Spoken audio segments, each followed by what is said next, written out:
say enti Sarah sere kan ne mu se menya wia bre wabo na me kunu me wura enso enya wia kokoro bre ne menya anigye. Oh, kan ya me adwuma kora no man timi ansi dai na me ko pension. Why? Me ya ye hin na me mfa nkoye. Enti se e show nkom sa ya na etetiu. Na wase na obofo no ka kire ne se biribi ye awurade ye na odofo masem nyina ni o bibia nsu nyame ye wate bibia nsu nyame ye se wobema yare na ko wate bibia nsu nyame ye se wobema yedi aba wate bibia nsu nyame ye se de wo hwe animu akwan ya wapa aba no ebeba wo wate bibia nsu nyame ye na wase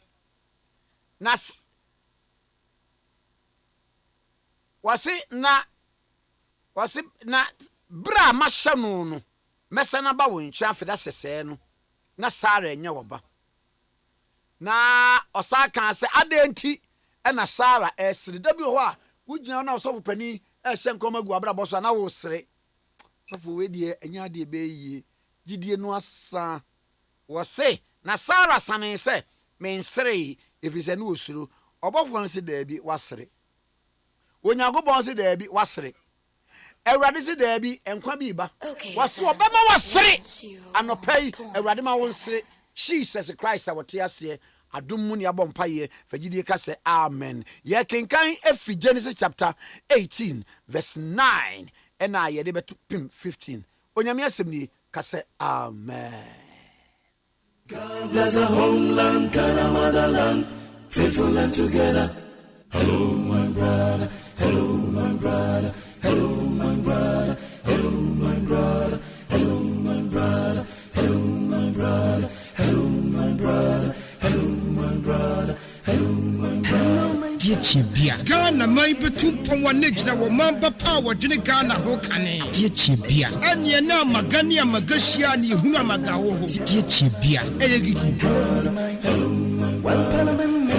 K101.7 Zuni Abusian for ya Tiasi Ewo Ade Akye Abia Edmediemu Enyamsemu ye oda fast like sema this way chocolate drink you hear any insuahye koko papa bi no de aye enuane nu ahye mu ma se be eye abusian kyemfa akora ne num bia ebie na dwene mpani no num bia ohusu ho so pa ye se ne ye kira ye yie ye ba na mpani aye this way chocolate drink da bia bonhia baako bonhia ye cup ni abo mi na wanum onum wia na no so ona wo kro no eboyen ema yesi ho so pa ba bia ye ton provisions bia abanya this way chocolate drink you hear any share ato motivational message wo mo de bre nemum Vodafone for sponsor yen Ade Akye Abia show yi Vodafone for no sponsor yen na Vodafone for se men kan kire wo se wo Vodafone number na un register ya busumi kwa wie ya o number no you lose it for good the patroti ni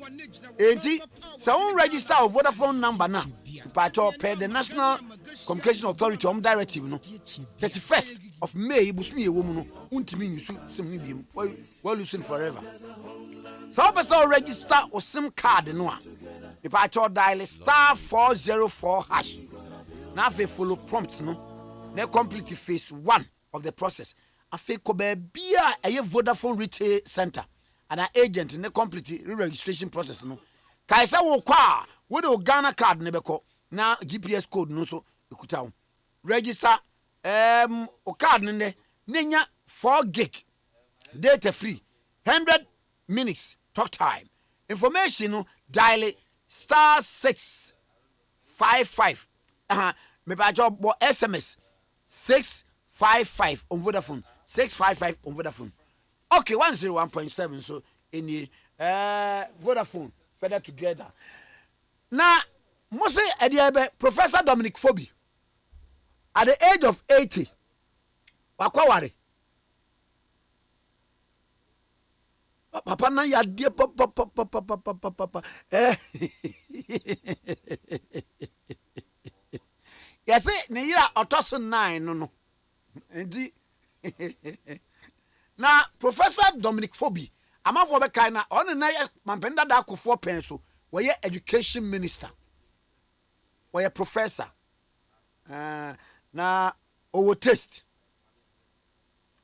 pa owo taste minimum get any age there, but owo taste sika ya brante enya nwanwa se bia next year kura no, and the next 4 years no, and 5 years no, papa e ma ye ba kwa kan na ye 10 ne je se owie yen get no so hu ofe pa na bi no obi di nkomo se me ye ne ba na se nti na anye ne ba no ma akoto ahwe o mienu nyina so na se so o ma ye odan akokora de onyina ni hwe ka dada ye de battery mu no na sparkie ka ni bi wo wa wo sparkie na se battery ni ye dada o ye ni jate o bo se esere na papa esa no na ne ntuma na epa ba na nke ese mama ne pam African way no bo sandals pa na papa naturally yes was strong ne ninth wife no e chese ne yire no de otoso enkono ne gay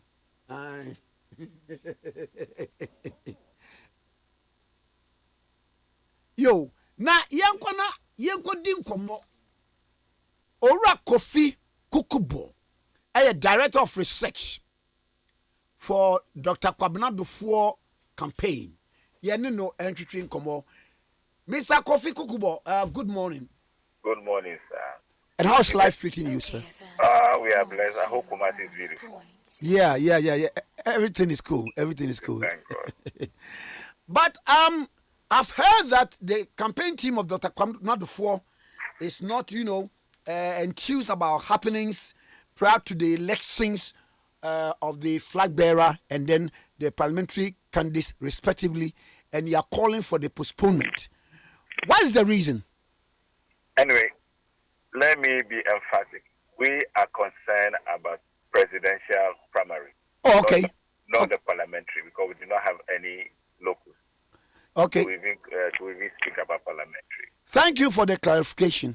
So the presidential primary, the reason why we are asking for postponement is because the base document, which is the voter register, is not complete.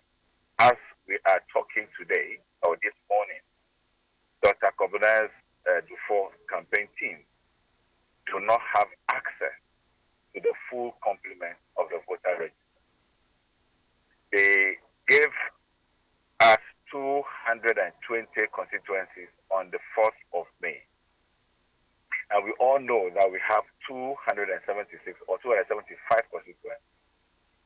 In that case, 55 constituencies are outstanding. So we cannot say the voter register is complete.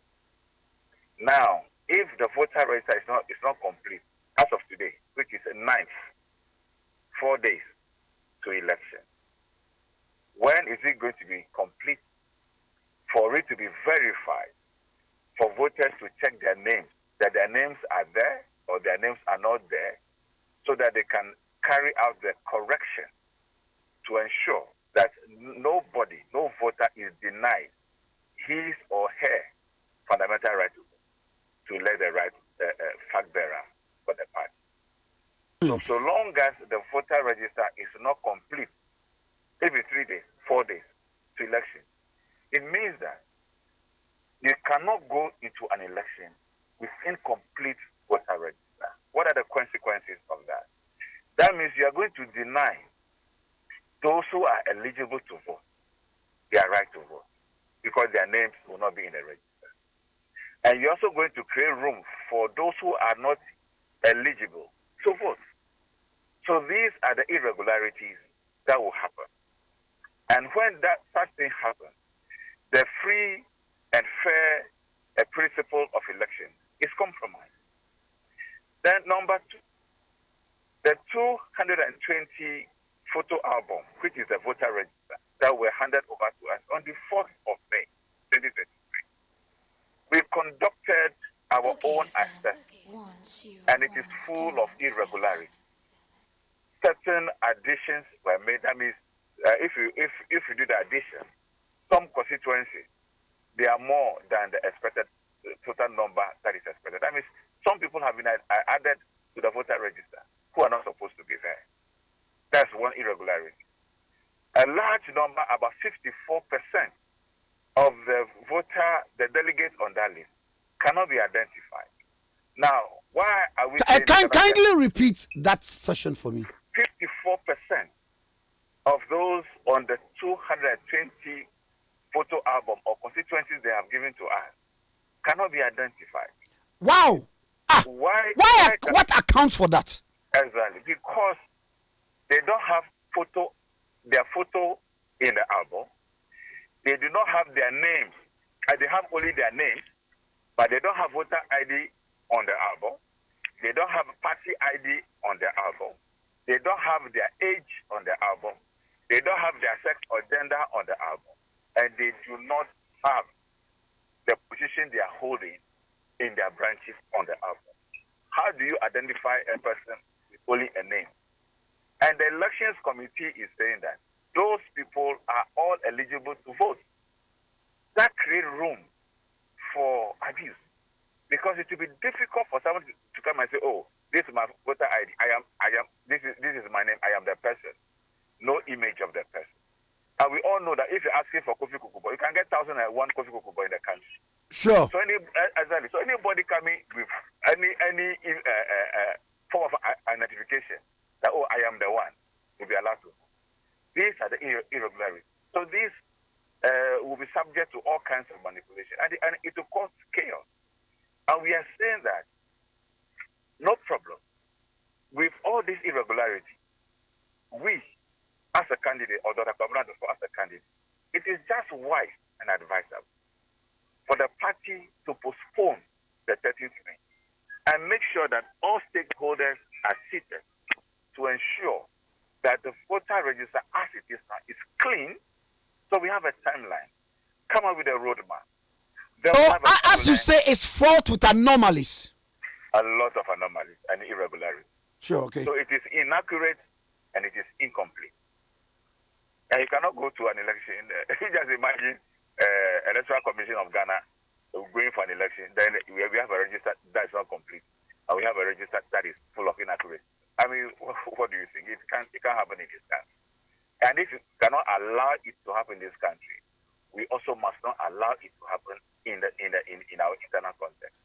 Sir, so what steps are you taking to cure these anomalies? The first step is to exhaust the party structure. And as we are speaking, I believe Dr. Kwame Nkrumah's campaign team have exhausted fully the party structure and the rules. Because we have appealed to the General Secretary and we have appealed to the Elections Committee. So these are the two bodies. Because the Elections Committee's work also falls directly under the Secretariat, so the General Secretary. They have been informed. Every election is a legal action.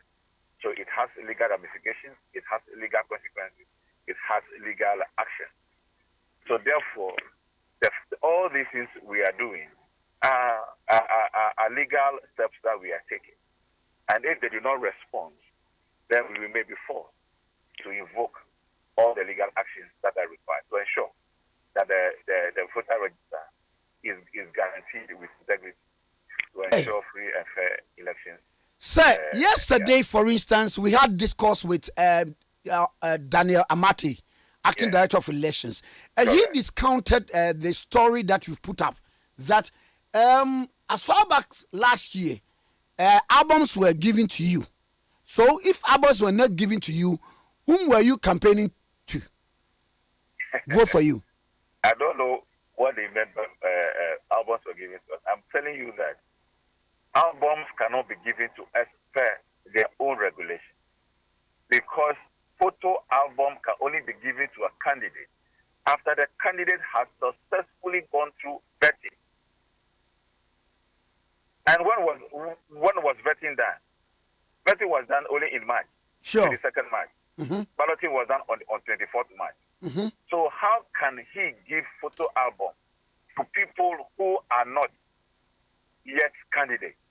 I mean, that statement is completely false and inaccurate. That does not mean I've not come up with any intention. You cannot give photo album to anybody who declared his intention to contest. You can only give photo album on the voter register to people who have successfully paid the money that is required. That means the fee that is required, and have successfully gone through vetting. It is only then that the photo album or the voter register can be given to the candidate. Because it is only then that you are now recognized as a person who is eligible to contest. So that statement is making is completely false and inaccurate. Nobody can give voter photo album. That means they have done something themselves to some, maybe to some possible candidates, and thinking we're part of it. But as far as we are concerned, as Dr. Kobran before only became eligible after that, it is then that we are supposed to have the voter register or the photo album. And we didn't have it until 4th May, which only a partial photo album was given to us. That is 220 constituents. And even that one is full of inaccuracy. And that you are on record to have said that 54% of the 220 constituency members or the delegates cannot be identified. They cannot be identified. Either by voter ID, photo, age. There's nothing of that sort on the register except their name. Only name. Sir, when you notified the election executives or committee, what response did you get? As I'm talking to you, we have written to them on the 17th of April. That was a text message to them, registering our disappointment in not having the voter register after successful vote. So we demanded immediately that we should be given. We wrote to them again on the 2nd of May, 2023, officially now, so requesting that as of today, which we have gone far beyond the 21 days or 3 weeks mandate of candidates having the voter register for verification, we still do not have access to the register. They did not reply officially. We only had a call on the 3rd of May, inviting us from one Ade Gabriel, who is also a member of the election committee, that they were inviting us for a meeting. And what was the agenda? Was to brief us on the progress they have made so far towards certain things. So we were there on the 4th. We again registered our process. Thankfully, we have minutes, and we also have our report on that meeting. And that's a response that is attached to the postponement. Then we also attach to the postponement request the assessment we have made on the 220 constituencies, and the inaccuracies is covered. So officially, they have not responded. So we submitted everything to them yesterday again at the meeting that they called. And according to them, as she stated that remaining few constituencies to be given to us by Amate, even as of yesterday, we did not have even the remaining few of the constituencies that were supposed to give to us. So still, as we speak today, we still have only 220 constituencies on our hard drive. We do not have the remainder of the constituencies. So we do not have the full complement of the voter rate. Sir, is it not surprising that the camp of other prospective candidates are also not complaining, like Mr. Mahama campaign team and then that of Kofi Bonsu? Sorry. I cannot speak on their behalf. Okay. But as of yesterday, we are very much aware, according to the election committee, and the representative of John Mahama in the name of Peter Otokuno stated that they do not have access to the register. They are yet to pick it. Therefore, means maybe they are assuming Kojo Bonsu's rep was not available yesterday, but on the 4th of May, he was available, one Reverend Lydia. And now, according to the elections committee, they said they asked that the voter register should be forwarded to their email. I don't know whether they have received it. I don't know what assessment they have done. We have received it, and we did assess. So if we took the voter register and you did not do any assessment on the voter register, then you don't have anything to complain about. We made sure we did the first level of verification. And the second level of verification is, which we are also requesting, is to have a voter register exhibition for the people in each branch and constituency to verify whether indeed their names are captured in the register or removed, so that the corrective measures will be taken to ensure that the register is, we can say it is not a register that is full of integrity. But as of now, we do not have that a register that we can say, oh, the register is not compromised. It is incomplete, it's inaccurate. Sir, as Director of Research for Dr. Kwame Nkrumah, what are his chances? They are very bright. The whole country is calling for change. They want new faith. The whole country wants new faith. They are journalists. You know that everybody is asking for a new faith. The 2024 election is going to be based on the economy. Because the whole country, the problem, the mess in which we are now as a country, is because of a group of people who do not have any clue on how to put the economic footing of this country on its proper footing. And Dr. Kwame Nkrumah has traceable track and impeccable record that he has under his reign as a finance minister. And in the history of Ghana, he is the only finance minister that was able to expand Ghana's economy, that's the GDP, to 14.5% GDP in Ghana. It's a record from 1961 to 2023. No other finance minister, no other government has attained that state. It was really Dr. Kwame Nkrumah as a finance minister. And he's the only finance minister, again, that sustained single-digit inflation for 32 months in this country. So under his Ministry of Finance and with the late President Acknowledgments, you could see that the economy of the country was beginning to expand. The whole world was asking. It was the fastest growing economy in the world during his period. And if 2024 election is going to be an election based on the economy, then we need an experienced hand, we need a mature person who can govern the whole country and make sure people unite behind him to move this country forward.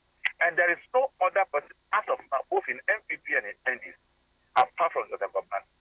And he is the right person to win the 2024 election and bring this country back from the quagmire that we find ourselves. Sir, are you not alarmed as campaign team that most of the national executives are openly campaigning for Mr. Mahama? Likewise, members of parliament. That is also the arbitrary nature of the election. We also raised that in the portfolio. But we don't care, because if people are violating the party's own regulations and constitution, and the national executives are studying aloof, we are listening to the grassroots. The grassroots know the person they want to be the flag bearer. So we are focused, because we do not want to engage in unnecessary battle that will take our focus off the campaign. We are focused. Those who are violating the regulation, because we have one Japon Kujo Oti regional chairman who claim he's the chairman of the Association of Regional Chairmen, that all chairmen are guaranteeing 95 or 99.9% of the vote to John Mahama. Even Saddam Hussein, under all his dictatorial regime, would not even galvanize 99.9% under his regime. So if somebody, regional chairman, represented by Japon Kujo, is publicly declaring that they are guaranteeing 99.9% vote, is it not therefore implying that they have set up a machine for rigging? That is up to people to answer. So you have the view that they have set up a machinery for rigging the elections? I'm asking questions. You're asking questions, okay. A question based on the Japon Kujo state that all the regional chairmen are guaranteeing 99.9%.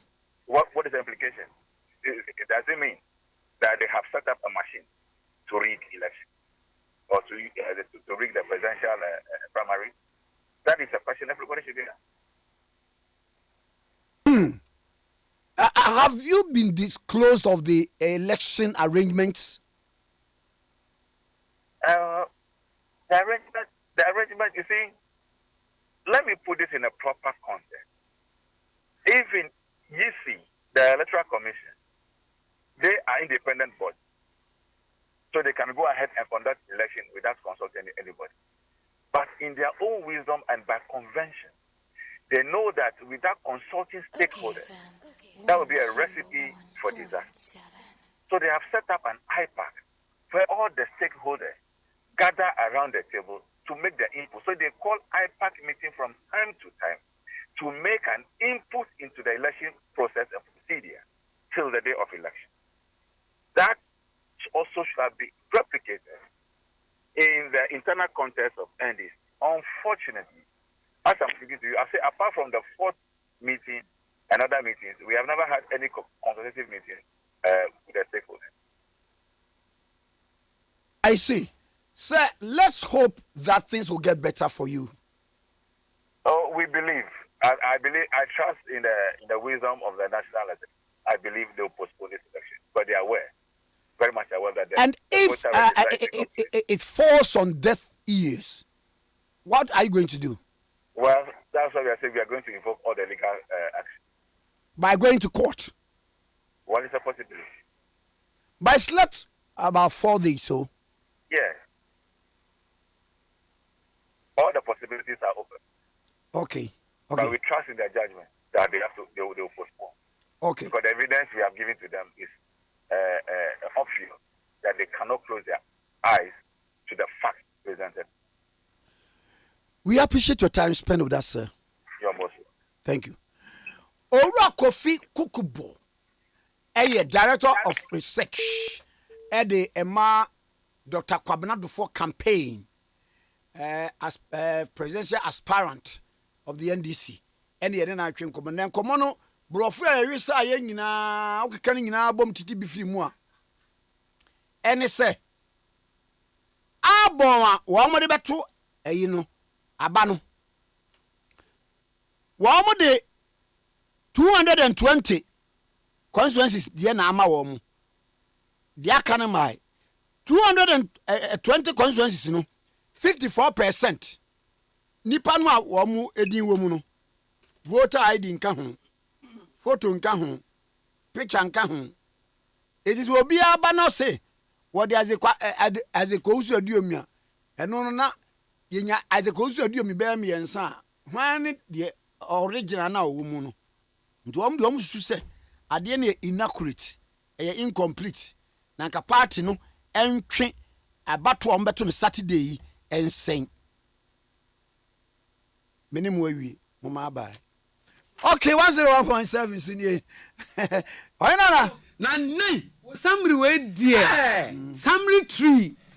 Summary no way. Summary way no niti. Kamuni o summary way no niti ni nani baku ni ho. Ena nano no woni sen. Agwe. Ena summary ni ai oni kon. Agwe. Ansa na ne nsa no one hand only one hand. Summary no disable. Na summary ni nye disable. Ena na nanso anonso ye tu. But your mama kire mu. Say wa ye English language exam bia no. Wo betimi read a paper of about 10 pages. No bonotofa. What say sum it up in two sentences. Kwame Abia. No, Kwame Abia. Nana, Debbie, I've been an English language examiner. We are comprehension and comprehensive. Asama, a woman in yes. Say, yes, see. So I can be bomb not to free more. Yes, Nina said, Wabagacho said they already yening in sum it up in 2 sentences. It be our crown 20 pages they already. It's about what in 2 sentences, sir? It has elections no more koto. Yeah. One more problem is say yama 220 albums constituencies. Now out of 220 constituencies and the yama woman emu 54% nipa ni din woni photo woni ni age ni ho eti ade no aye inaccurate na wo mo call say yem postpone ade no yes a wo be kokot enkomo ni nyina It's all right. It's all right. We are thesis, we are executive summary. Executive summary no kwa de na e wakakra. And when you radio executive summary. Nana. Yeah. Na bro fu no pay Abigail no say what you say wako Birmingham ne Nottingham any hanfo ni na ampa. Na me ham.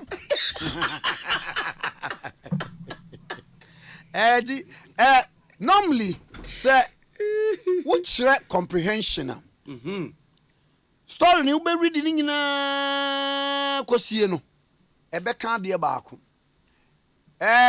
book bi minim sam wakan things fall apart. Yeah. Things fall apart. Nana who's a book kese pa Sa pepepe. ya kaze chiremu be nsem sentence be me ensa obeka no say Things fall apart. You can hear no. Book no wakan book no pe Mawie. book ni nyina nie bibini bi a otini kurom na oye powerful man in the society na abrofo abeto no na wo mu di European influence ebegini tumi afiri ne nsem wo bra wo no ne manfo eboa no agitumi no e de ama abrofo Anante Muammar Gaddafi o book ni nyina ni oh na the book ni na edi esa wo hwe movie bi a ye fe no Heritage Africa by call ansa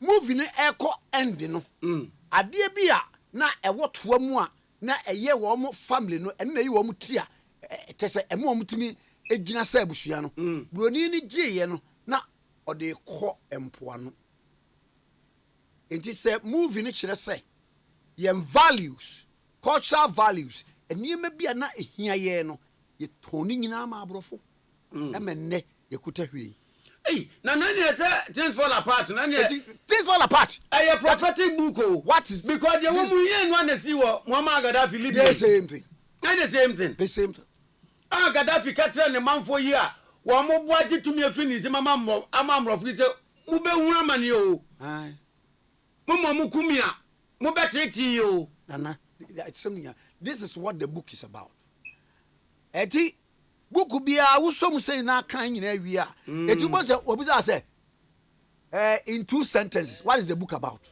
and things fall apart the okay yeah some nyina nie book no ekemefu na hwan ni nyina nie hey nana no pe waka brofo papa and nana English wouldn't be a man yet ding wouldn't be a man yet ding obi ho a oka brofo pa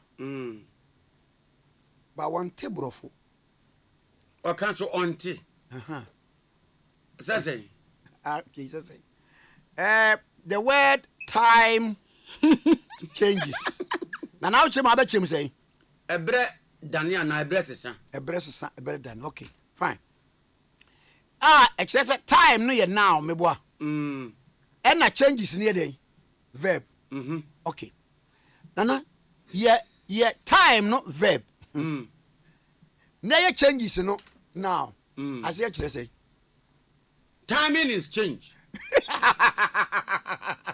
and that mean your time no time no ye verb be say doing well timing men ka say na timing ma word no wo sa na ye we verb na ye we now enti e be kire say know when time changes time it know when time changes yes time it just say e bless sa inkofo bebere abrabom wa mo problem ni say enia mess sa wo hunu you don't time it and I'm so can say me hu o ade ne sisa kura me hu I did not time it move with the trend of time exactly I think said the same word na no we a time no verb now you we now no asesa afa bi wo kura the contextual meaning yeah now tell me freedom Tell me freedom. Yes. Hey, bravo.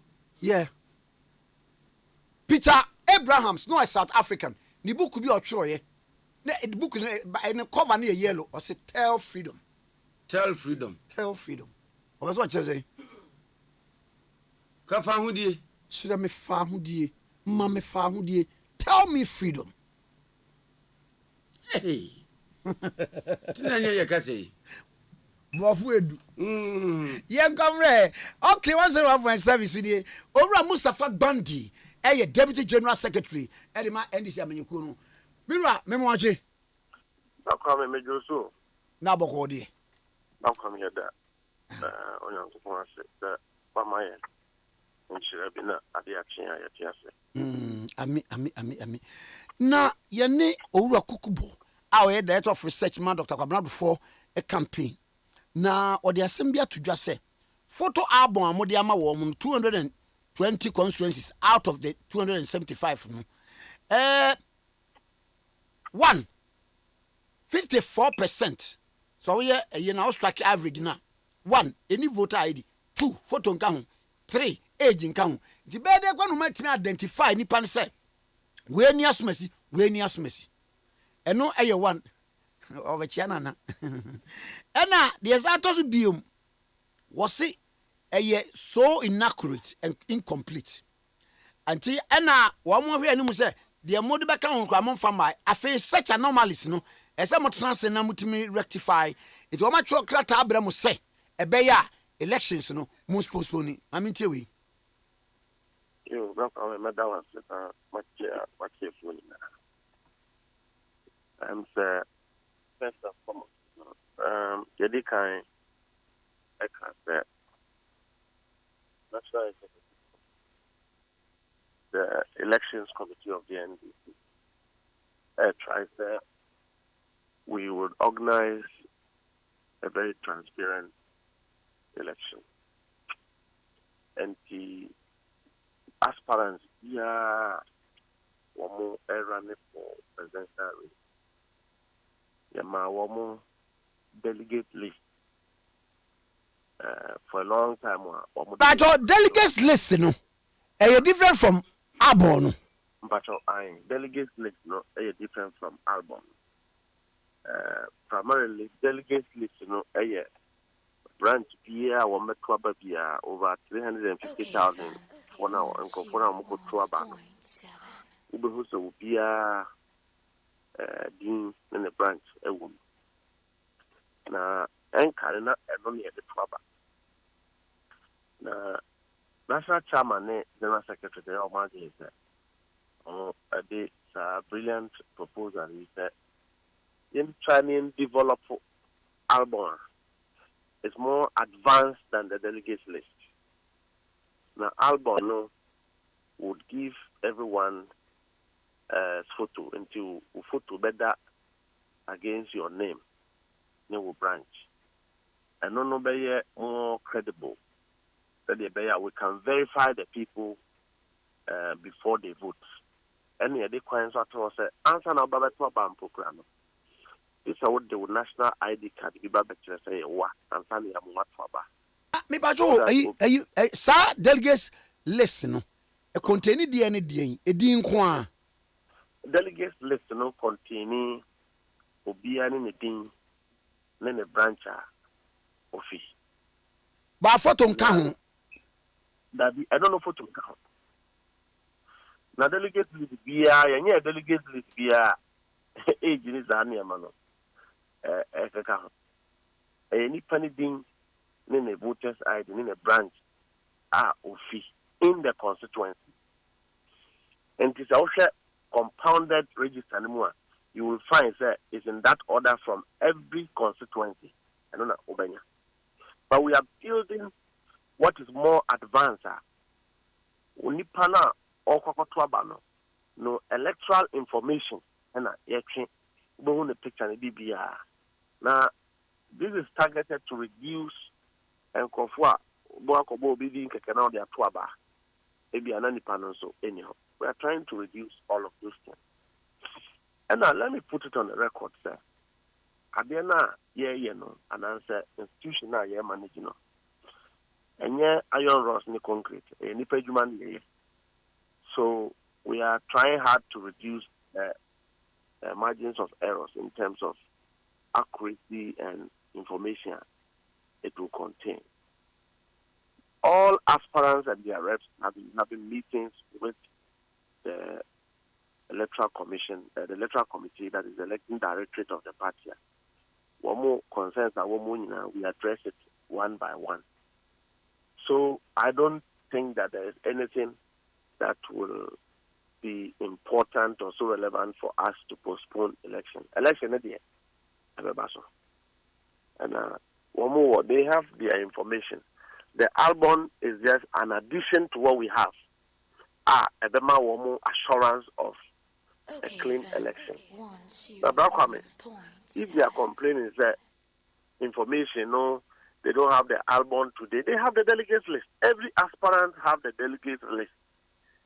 All of these machinations, are targeted at. But almost say it cannot be relied on. And two krano, Munina, more take sites. More national executives, no, do and move breaking one rules. Who national executive Ben Kwame, very active to note that. And let me address Dr. Kwame Nkrumah's camp. Sir, in his camp, Miami Wafaya Boatingan is a leading member of that camp. Solomon and Kansa Miami opinion, former national communication officer, is a leading member of that campaign. But sorry, what you say when you one can't former national one can't when you're national officer view. Or a party elder. Oh, sir. He is an elder of the party. He has a camp. Maybe I thought we a party elder. Sauko Kumasia, regional women's organizer, a leading national leading member of Dr. Dufour's campaign team. Nobody is reprimanding her for taking that side. Kwame, and let me tell you, sir, one more imagination, sir. Dr. Kwame Dufour and answer many opinion Kumasi Papa Mayor. Kwajobonsu. Opinion Kwajobonsu. Their more influence will be the same as Oman Dada Moneno Ranino. Kwame, that in itself is not possible. Naturally. It's not possible. Obi Hawatra. But I would say, and the campaign will be a yes, and the what I say will be influence, will be influence, and you can find. Sir, I don't know what defend to Oman Penny Kobabina, one more to swap. Now you almost said that's our executive been a year. So how do you with your Emma conversation? National executives, sir. Yama will be a level playing fielder, or the bear in a campaign, and answer, or accessing information. We are available to every aspirant 24/7. You can hear from my voice. We are explaining issues here and there. But Mr. Question you. Yes. So, as we speak, sir, 220 no more, and we photo album. Say your delegates list. Yes. And no. And we say 54 of them no cannot be identified. Voter ID, photo, age, everything. If you have that, you will get back to the election committee. Now, now one more address your issue, and then we can proceed. If media, I know, sir, they've been given a delegates list. I also know, sir, Albona, you go so I come here 4 days. Kwame, anya born no mo de delegates o.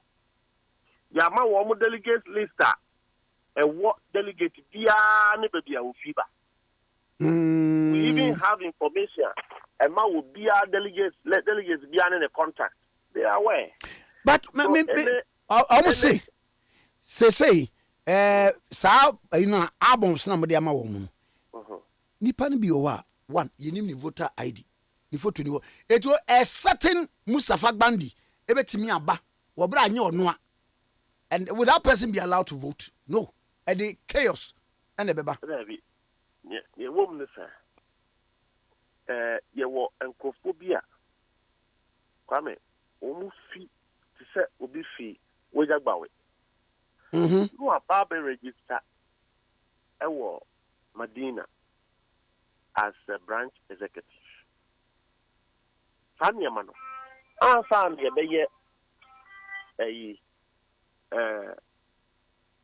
branch election crown. Guideline which has a branch what don't register at the place. And they try to found election information. At the other call with about Empire and Comadina. The panic this on Twaba. So all of those issues will be sorted out and discussed with the aspirants. These are the things that they are identifier. We are purging the system of these irregularities. And if you have a challenge or you've seen an information that you don't understand, you contact the election directorate and they explain these things to you. You don't run to the roadside and ranting and writing big English. And you're broken near the election. And you're human near the election. Now one day church your big English.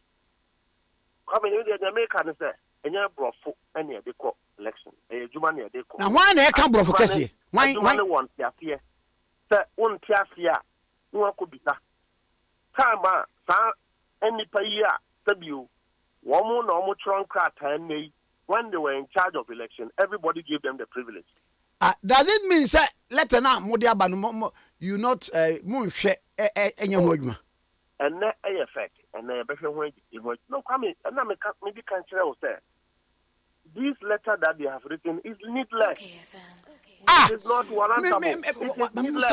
It is to attract attention, sir. Abano, Muzava executives, what a woman, more national executives, no, to say what I can say, you are supposed to be neutral as referees. Now, they say a referee, I want to go, and now one campaign, no, one was them, one would know me, say, you fair elections were party. That is the only thing that makes sense, because what doesn't make sense is that the national headquarters is available to the campaign team of every aspirant. They have liaison officers who deal with them every now and then to ensure, say, when there are issues, we correct them. When it becomes necessary, the national chairman, the general secretary steps in to resolve issues. We are not saying that there will not be challenges. We will see challenges and address those challenges, depending upon how those challenges come up. Your ambition and objective is that you will attack the people who are referees before you get your problems, resolved. Now, whereby your new set referees, attack sides. Come referee beer, the guideline is that nobody of the party at any level should in a team announce several constituency executives, branch executives be announce national executives be a particular candidate. But the secretary instructs as national executives, we should, as much as possible, stay very neutral. So we will give everyone the assurance that we are leaders of the party and that Obia or pay information and we should be able to be in the position to assist and get their trust. Nobody is involved. If we all want to get involved in the campaign, not just mono, Sakamu, a binum campaign, there's a more interesting a binum susu campaign. Now, I don't need interest for election women. I don't need interest. You think I don't have interest? Who can lead the party to victory? One better be a lead power and a party to victory. Kwame, may say those people. You see, They shouldn't create an opportunity for us to speak because you see, when a particular candidate campaign committee become a hub, a recycling bin of everyone who attacks the party, then that person's campaign is likely to be attacked. So, 1 more year election, we have told all the aspirants not to attack themselves. But some of the candidates are attacking some candidates. We are not talking about it. I know there's some Omanpenyi John Dramani Mahama or Bonafro. Yente sa wakoka obi asemda. Yente sa wadi obi asemda. Yente sa wabo obi di mboni da. Na wan ebo obi di mboni. I know na make us a Kwame. They should be very guided. Said yebeya. Sir, obi di mboni. My integrity be attacked by anybody in this party. Ana obi di mboni. It doesn't lie in your mouth as my integrity wrongly. I will attack your integrity. They should not, because a human yes, some party. Oh, sorry, no pabia party near some no. Oh, naya fear, no more the money. So, and your English na the humano. Systems have been put in place, and all aspirants are aware of this process. The national headquarters of the party is open 24 hours. The election director of the party is available to them 24 hours. And now one match to a about will say, and yet, Cassiana, you win elections. Niggas, you not address. Those are made for academic students. We are it's meant for academic students. They should not sit anywhere and want to, attack the integrity of the National Executive Committee. And I'm repeating, sir, one year campaign executive for Dr. Kwame Nkrumah. They have been in the position we are in today. Nobody attacked them. They were trusted to be doing their work. But say, may a candidate and now may call elections. Now, one more elections and so on. One more take sides. And you may be in Koyi, may express it. Now, may yes, I didn't am I not right to do that? Kwame, you call Kumasi Mpukurano. Kumawu election, you call a door candidate. You're organizing in such a way, sir. The program was a program of the party so that no candidate will be given too much advantage against the other. In your election, what the chairman, Enka, what the general secretary, Enka. Kwame na me in someone every day no. What me as me campaign ama will be. I would as well be a mama so on baby hour. Obi anim baby obi awo. Obi anim baby obi awo. Nen ya me kan say. Womu tron kata most of them have the experience. They've been there before. They should not allow mischief to lead them above their experience. Number 2, because of the experience that they have, they should rather help us perfect the system. They should not use the experience to attack the system that have made them. And America to say, they have been given delegates list long months ago before today. So one must may translate. Let them come out and answer. So these letters are born out of mischief. Number 3, one more challenge beer. One who say one more detective album beer the ama one. They will draw the office attention, and it will be rectified, and we move forward. So one more meeting, one more say, they will make sure that they frustrate the election. It is to cut attention and to say that, relevance and all of that. Now, Kwame, I am praying, sir, no aspirant will make himself an enemy of the process. Because party for any and the perception that some people want to make sure, sir, they draw back the NDC's effort to come to power 2024. They should be very careful, sir. Party for them. Remember, sir, album 220 amodema Muslim won't be that way. What was the purpose? They are not the same. That one is delegate list. Okay. As at now. Kwame, anya album as at now, anya eno na yadi comedy campaign. Eno no is to ensure say will be a benyabi. Now, come election, national election, we got our original delegate list. I think 2 days to election. Yet immediately to Obama year. I'm not saying that is the best practice, but I'm saying that yenim sentry yama womu delegates lister. Womu dia campaign basing so their campaign that they were doing, they talk to delegates, they know the delegates. Wow. So election, presidential election, basing in Nelbakas are new delegates, then you don't know what you are doing. But the day of election, there should be something referencer that will guide to insist and to ensure transparency and accuracy of the election, so that the irregularities that may affect the transparency, and one of it is that there should be a document that is more credible than just the delegates list. Ange Musafe, media be and careful to Accra man say, and near maybe or wa be a or more the other 2 money more. Be a enko yin. Come on, so that aftermath of the primaries in Niadino, the party will remain unified. Kwame, yeah, I'm assuring you that the General Secretary of the party is stationed 24/7. Ajuma into Ontukwai. The national chairman of the party does not get involved in anything. He is all over busy ensuring that we would have a transparent election where all aspirants are given a level playing field.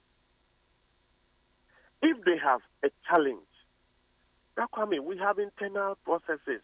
You said Electoral, their normal criteria should have just called for a meeting, and those issues would have been addressed. Those issues would have been addressed. And but I must say, one more anymore say one address these anomalies. One more they will seek legally for the postponement of the. Well, I would not be a political consultant to anybody's campaign camp, but when we get there, we will cross. I'm giving you the assurance there. It should be. It is to create the impression that they are trying to cheat some people. Nobody is trying to cheat anyone. You are not trying to skew it from Muhammad. All aspirants have been given delegate lists, and they are campaigning with it.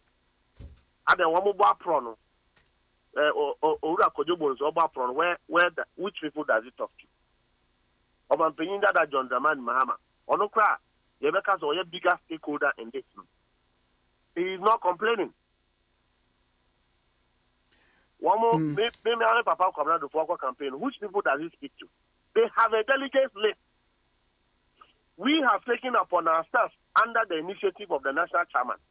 Sir, Yambo Modern compile a photo album. Now, one fan, to give a more credible documenter. Would be to me and Paso and Panya Bonibia. And I don't know a Bonnie and another bank. So take the assurance that our chief ones on Twitter. Since Ade we started, Yama will be a level playing field. Yama will move national executives in core campaign. We are not even doing programs. The key advantage for one particular candidate. Yet our process needed to make sure that they are happy and they are treated well. So, national executives are trying to rig election for one candidate. It's not a fair comment. And they are sure, and they are sure, and most importantly, when you have people who claim to be experienced in that campaign team, they should not be singing mischief. What they are doing, I only see mischief. I don't see nothing else. Okay, FM. I only see people trying to give the party a bad name. And I make one pie say, no aspirant should offer himself to be seen as an enemy of the system. First and foremost, the only reason why I cannot support a particular candidate is that I should be in a campaign team. One of the party Mrayejuma. Now, which campaign team one for party Mrayejuma? If your campaign team constitutes one party, what problem? One party for what problem? na wo mu di party 24/7 na wo mu bomb fire the opposition wo mu bomb fire say may win election you lose the election wo mu bi akotra ba bia say there opinion kwabra for a council of presidential affect no more question. Now they are trying to use Dr. Kwame Nkrumah's campaign as a conduit to get to anyone. That is not called politics. I don't know, sir. Party loyal party members don't do that. People who mean well for the party don't do that. The party, party manania bill. And to me, one party is about any against or before street party. Okay. Hey, Mustafa Wadama Yemfa Nkomusi. Why? Besme da sepa Yewura Mustafa Gbandi. Deputy General Secretary ma Edisi Amanyuku ne no atwekono. Ako mumi amra ne afei Democrat no. Ye so ne ye ntwetwe. Ako enura na Professor Dominic Fobi. Mampena da akofo penso on na education minister. Na awurade aye na dom. Ema wanya ne 9th wife. Ono papa no wanya de the 9th wife. The year of Toson Kono. Ti 8 in way. I'm so more. And tea, girl is so F. To a more canoe, and I make cry me catch it. Or in an aquarium, I must say. Car that the battery moon is back here. Now, who's it? I was I don't know how many years. Oh, 80 pe. Now, I buy 1 hour in when you say. 27. Was it? 27. 27, And two different markets, and you be a one will be out there. 80. Nana, different mammy. Or 53 years. And I'm me boy. I worry, dear, a choice. It will be more marry for love, it be more marry for money. Where the any idea? Get it in your dopper. Papa, or dop. Obia wo botain ti akwa mo de worry o. Amudie no what's it na naboaje da costa nwum na. Odo me no be. Gan wa woda ana one papa no be wo. Oh, I was saying interview. Oh, Kwame ni bisa se wa woda. Ni yam flat. I'm say there be on papa no be wo. Oh, se Kwame memma no de nhwehwemu enkyere se wonya 80 no na wo spams nya adwuma. Ebi dia no hye na ebi dia nso spams na wu. Eti enim papa we die no. Se so hwe the way I know ne sana o ye na ne spams ni ejini. Na Kwame wo hwe se yen show yenya analysis kakra papa no 80 akwada no abai one so 27. Even say afi na abai one ba be wo ne first born na. Tivaze bia on the first born na papa no. Papa no nya 100 years enya 90 years na ne ba no 10 years. There be no kwaso onya wo nti no ntumi kaso onya 90 years na ne ba no 10 years. Okay, ben fast na papa no 91. 91 and 92. Eno na so to sa kwa no sa ngwa no say me papa was who?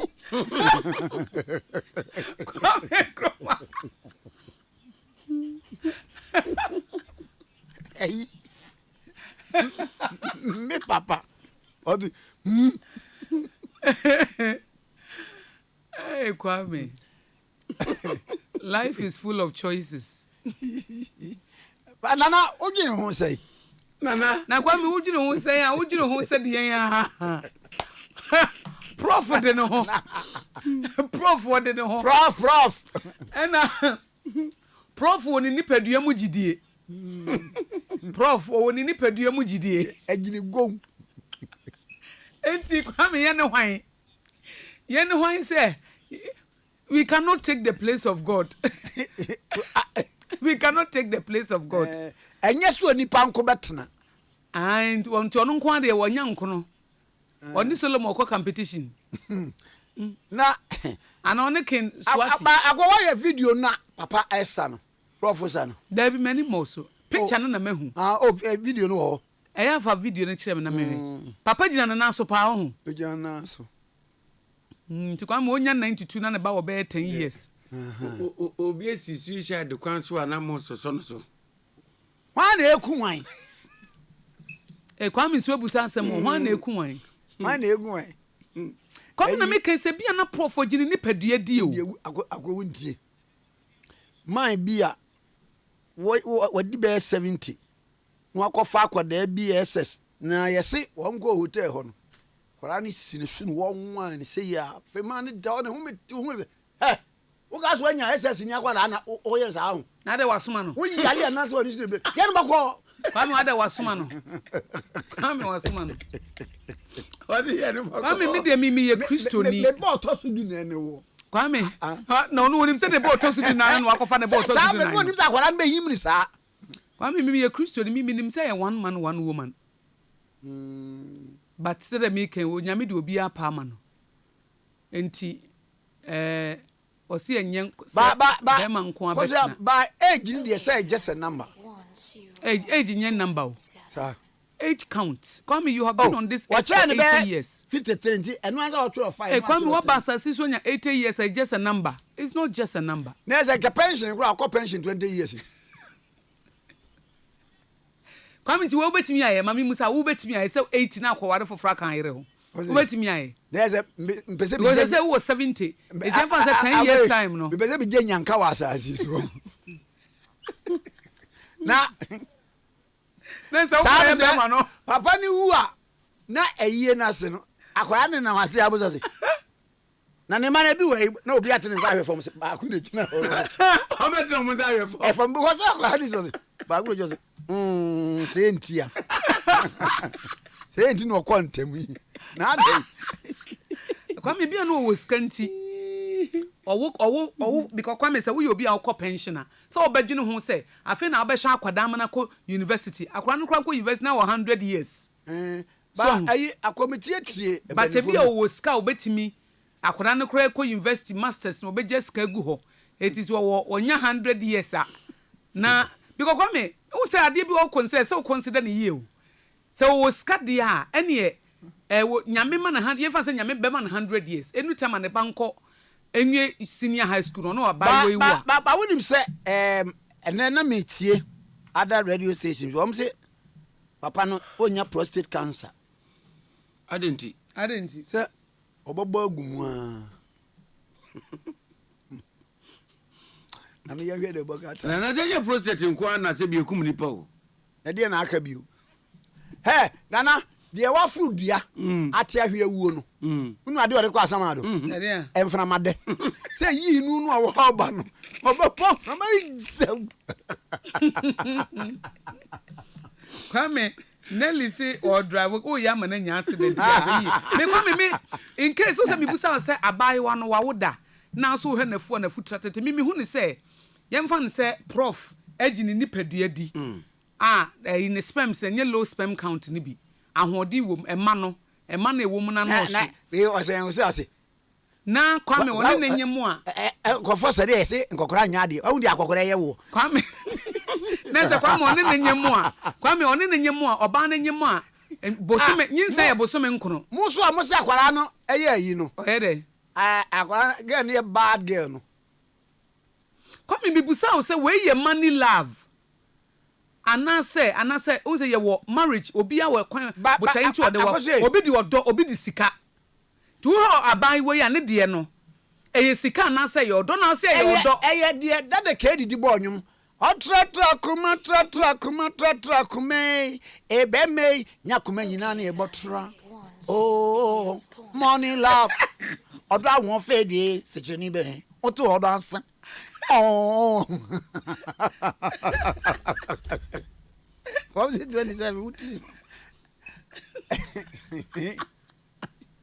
na me dia me hu picture no from na me say papa ne ba head won na go ma ware o so ne say na go manu kunu but what is that to insist na say we be nya ba bezoba 53 years eh Kwame 53 years enough for mo obi 53 years aka 37 years no co pension da soro kura Kwame ye mo mutiri nkwa 53 years no Kwame ye ma prof tiri nkwa na ya na edu sa na o mo nkomo na eya in the 1950s na buy one so technology or can Facebook abaya number daddy girl woni no Belamundi o si da bi tete wo say wa koto no no oni ni bedi Ghana nya independence nkomo nya sa na abache sabre pa Dr. Sadivo Dr. Kwame Nkrumah ebra ye na get no so ba VGMA Black Sheriff na a winning artist of the year kwam mo nko mo be interesting o be interesting old and new oye ya ayi kopam kaba ne be ko ayi Saturday who can VGMA program on Tanzania Government Center no o see the classmate bi ewu na we have paper no ni anko na bi VGMA de no wan kan sabia again say daddy ayi VGMA no Black Sheriff na we ne no so say osaje for Dr. Kwame Nkrumah nya ebe prefer hu de mai sabre no na ayi me kwana me wo square ho me ko chia no na wo hwet ne batakari na fe ayi ku yi ba e kra no sabre e champon abre so odi operation feed yourself eba ye no so say so akra me duadua bi e wo ho na ga no so about na no Facebook live na kama na pose hey when I have seen me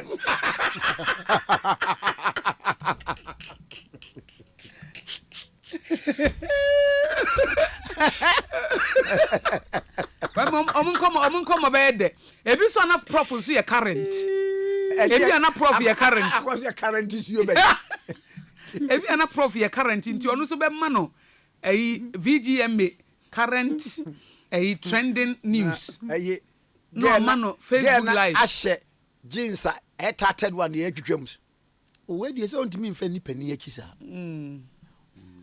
nana say bia girl no jeans na ya wa imu no wa she be the top assist no di opanyin so we dey ye mfa ni kope kaba bi she o se nemrem kaba no entiase odo entiase akwa me odo entiase sa ono wo kono nim die enti a wo koro na abayo no nim die enti a wo koro na prof ru nso nim die enti a wo koro obi a wo ne botaye wo nyina obi ekowu kwa me not necessarily ebi ana na me kan obi a wo botaye enti a ode ware obi waru a prof de ne be de kwa me ntimi nkyere nkono 80 years nkono na man no afa gan ye succulent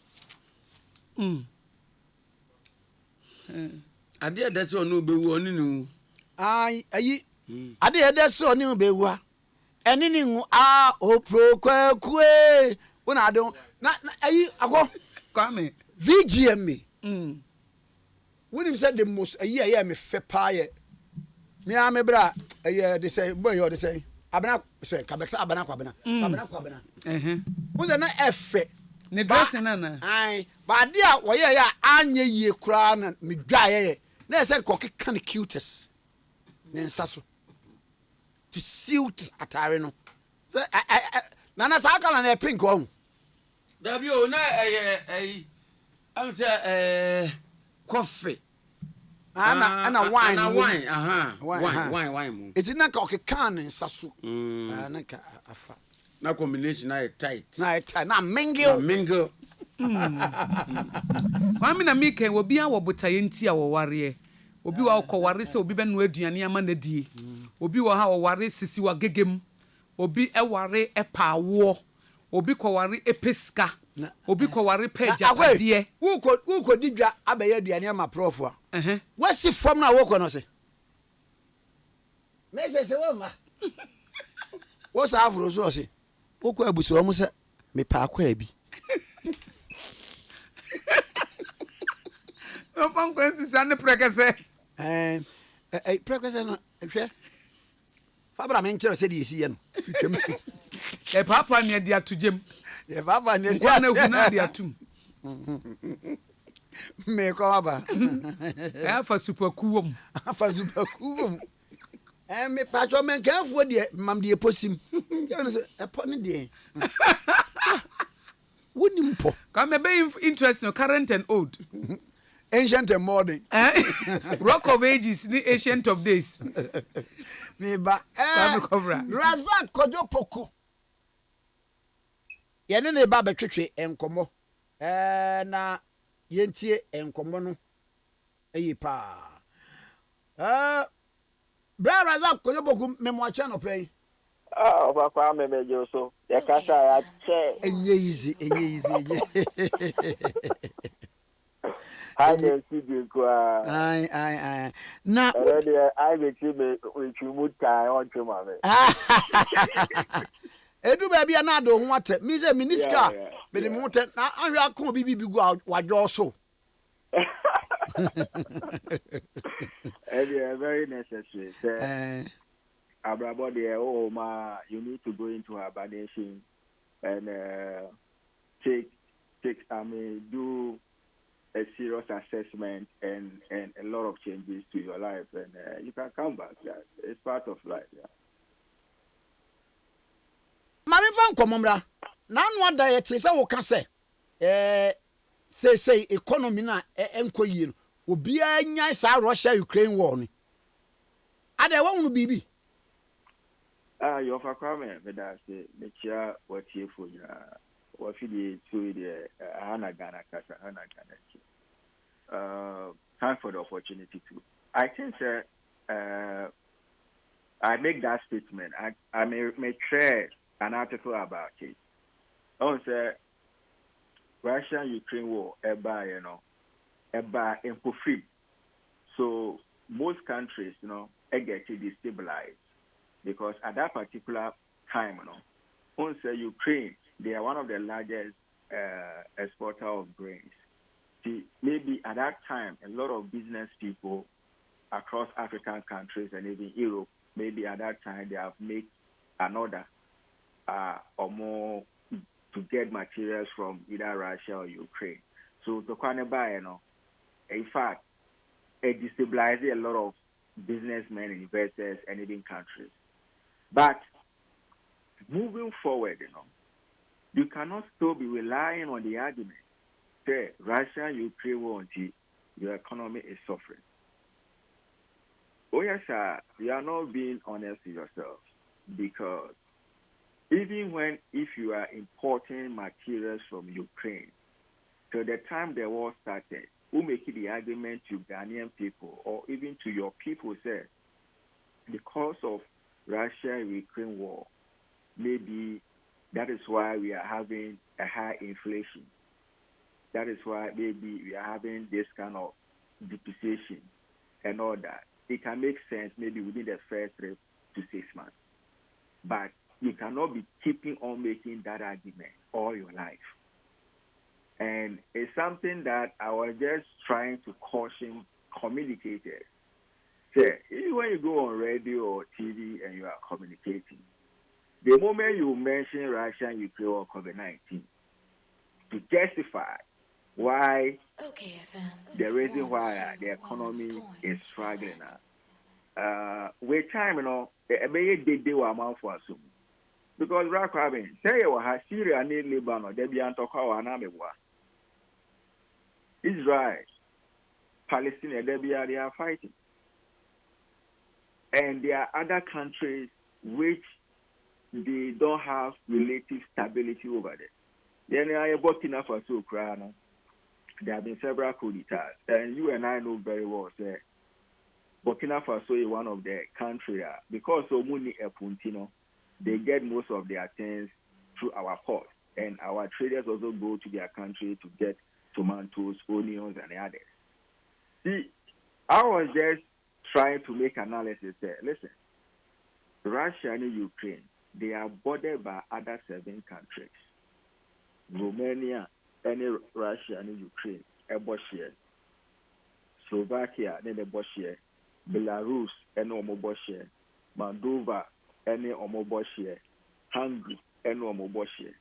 So how come say countries here, only Russia and Ukraine, Boshia, they are closer? It's like say Ghana, Togo, Benin, Nigeria, Burkina Faso, Cote d'Ivoire. That is how Romania, Slovakia, Hungary, Moldova, and others, any Russia and Ukraine. So how come their economy are doing very well? And to see how more economy, to the sense that Moldova a call for IMF package. But as time goes on, these countries have taken pragmatic steps. I'm a economy, take shape. Wow, Africa, a move panel. And I better actually say, when you throw bomb at Ukraine, it hit our pocket there. Then it's not enough justification for me. It's not a strong justification. Because the Ghana need to be air contact. Russia and Ukraine. Look at the geographical distance. Oh, but it's some and you might do I cry. Oh, yeah. My man for our life and your practice now. Who a businessman? Who cry normal from Ukraine or Russia? One himself to question. Maybe from the beginning, or Ekosha and maybe a normal be a Kokemo. Do you want to tell me, say, you still would trade with Russia and Ukraine? Say, by your Tikabeshi. Debbie. So, but you see different trade partners. Mm-hmm. Even you at individual level. And even at the individual level, there are a lot of businessmen who call Abosu Kaine, Swami Magazine, or Momoya Kotobetono. Most of them, they no longer go to Russia, Ukraine to even import the material they were importing from there.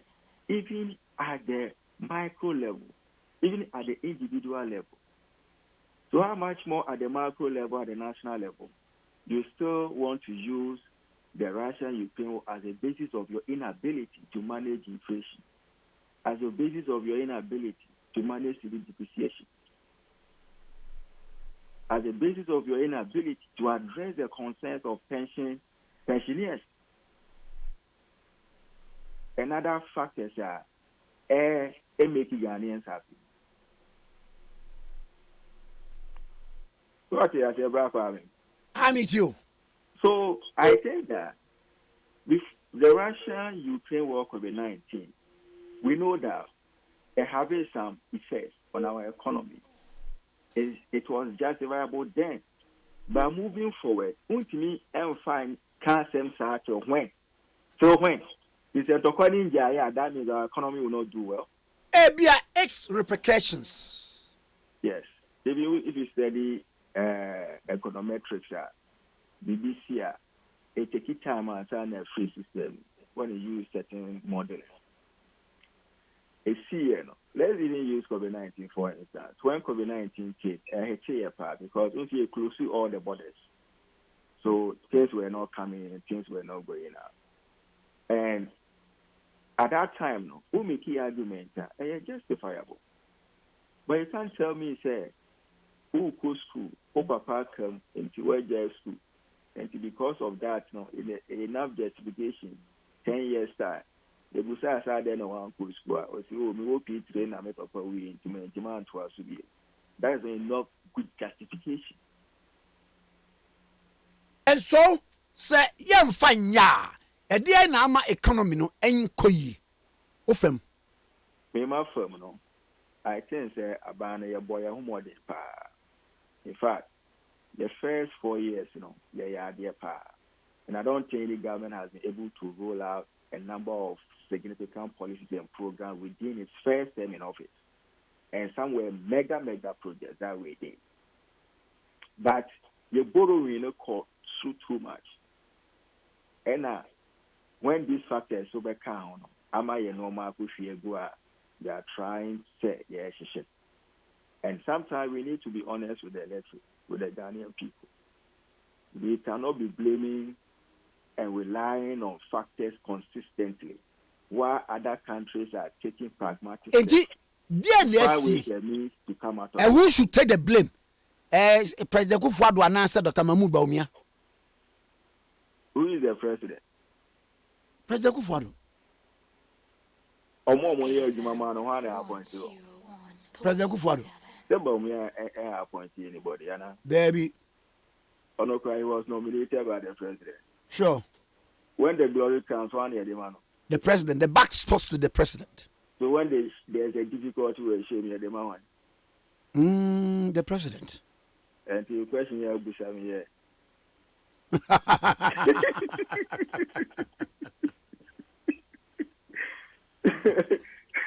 So I think that the government needs to be honest with us and say, listen, because of the number of policies and programs they should share your first 4 years, I anticipate say COVID ever me close your borders. Russia and Ukraine was about the Hitino to the extent say a bear hitting a certain setback to us or certain challenges to us. After you borrow because of certain borrowing via mama interest coupled with our own borrowing, am I a debt to GDP ratio are very high to the extent say the even are certain obligations as are preventing us from going to the international market to borrow further. So now am I a bear cash trap? Then you intimi call a jama soon pesca. Then so I debt na interest interest on some of the borrowing as a government. They here to do certain programs. Some of the interest are will borrowing a mama compounded. So but we are taking certain steps to come out of the situation. But don't always be using Russia and Ukraine as he said, what they own your Bonivia, as he said, what they own your mistake be. That is not possible. No mistake, can run 100%. Mistake now, what can who are leading to why? I'm leading to the government. Okay. That there are certain mistakes in the course of implementing certain policy and programs, the committee certain blunders along the line, accompanied to some of the problems there. So our problem is not only Russia, Ukraine, or COVID-19. We are also part of the problem. Sometimes you need to do honest assessment of yourself, do SWOT analysis of the various policy and programs. Let's know. We can you different results. We different results. And don't shift all the blame to something else and exonerate yourself as if you haven't done anything wrong. Whatever has happened, our economy drew where it is now. Again, as a government, we are also a contributing factor. Okay, FM. Mami Musadi. A dear Bena. We are mistake now, Jituma. And on chess, it doesn't, when you eat a humble pie as a leader or as a government, it doesn't take anything away from you. Matthias, and Mamma, we are Bakubia and the new crusading guide. I can't afford pensioners must not be worse off by governments, debt, domestic debt exchange program. As part of the conditions, government in the access to the IMF funds. We need to engage with people who are to see how best we can restructure the debts, push some of the debts into future. Say they are say you do Kwame 10,000. You can see how best for now we can't get money to settle you. Give you Kwame my there sometime they drew I think that since most of the debts now government want to push into the future, then future government never be inherited. So you need to involve a lot of stakeholders consultations, including the opposition parties, to see how best you can come out with a better model. Jamaica will unite a debt restructure before. Because by 2026, 27, 28, move upward. Said another Kufado government will not be in power. Frata will still not be a finance minister. But we are restructuring debt into a future whereby a different government will be in place. What if that government also come and says, I'm also going to restructure the debt again? Problem no one solve it and now say you have created problem for future government. A compounded. Exactly. So why don't we engage relevant stakeholders for them to understand, say, this is where we are reached. The overnighted 3% debt to GDP ratio. Yeah, as a buy, we are contributing factor. Yes, you are Bobusiani. And this is for most of my Bobusiani. Now, could Drew baby Drew.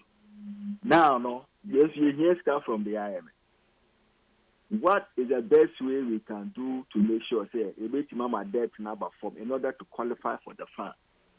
And also, even if unlikely event, the NDC come to power in 2025. The restructuring right now. If NDC come back to power, would they agree to the terms and conditions? Or even if our own government foresee itself, the new flag bearer that will come, will we agree to the terms and conditions of the debt restructuring that Operator is doing?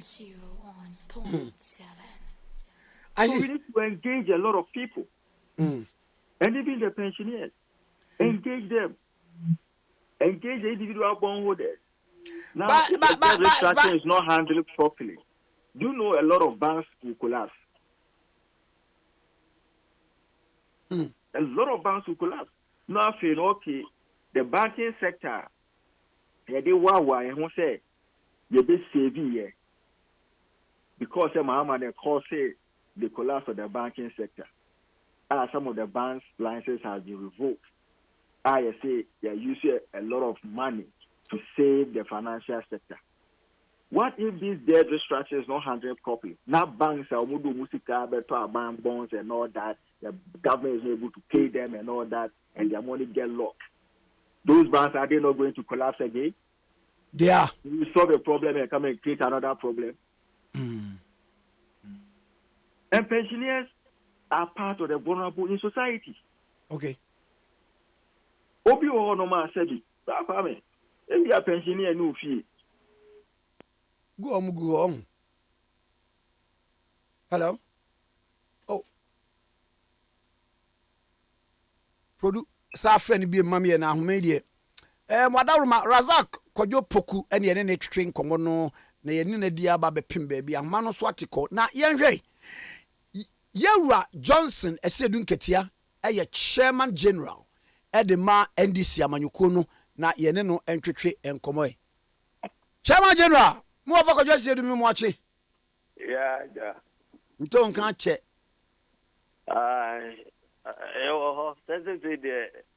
The Adani funding for the Diana instruction, the Diana instruction. I like that.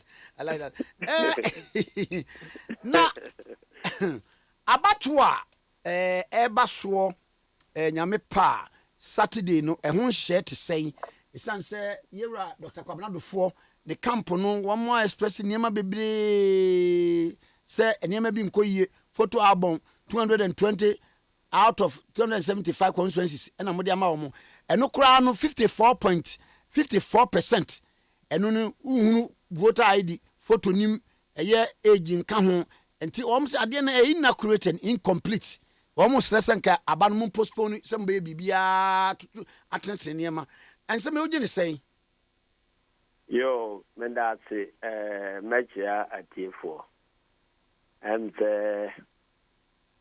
no kwese mene mukasa ya che na sese de mate asem no ba na edru de empanimfo ka bia ana mede ma no eba betum enti nansan hu se eye memrante no Mustafa no ne omo edidi so no na omo nta ne mudi nkomo na we ya abaya ye beye enche kese te se national primaries presidential and parliamentary amanfo bi di sobo abano na wo se mede manutumu na me mancheche mu kakra ye di ka me pese Ghana fo nyina ne NDC fo nyina te se NDC election no baso eye memory day 13th of May ya besi na de bibibia mesankan mu a twen adwene ekoba bi se ye tu ahye enti candidate bia nya na homboa se abato no baso matise nipa binom ka se ye betu acha na ye ntunche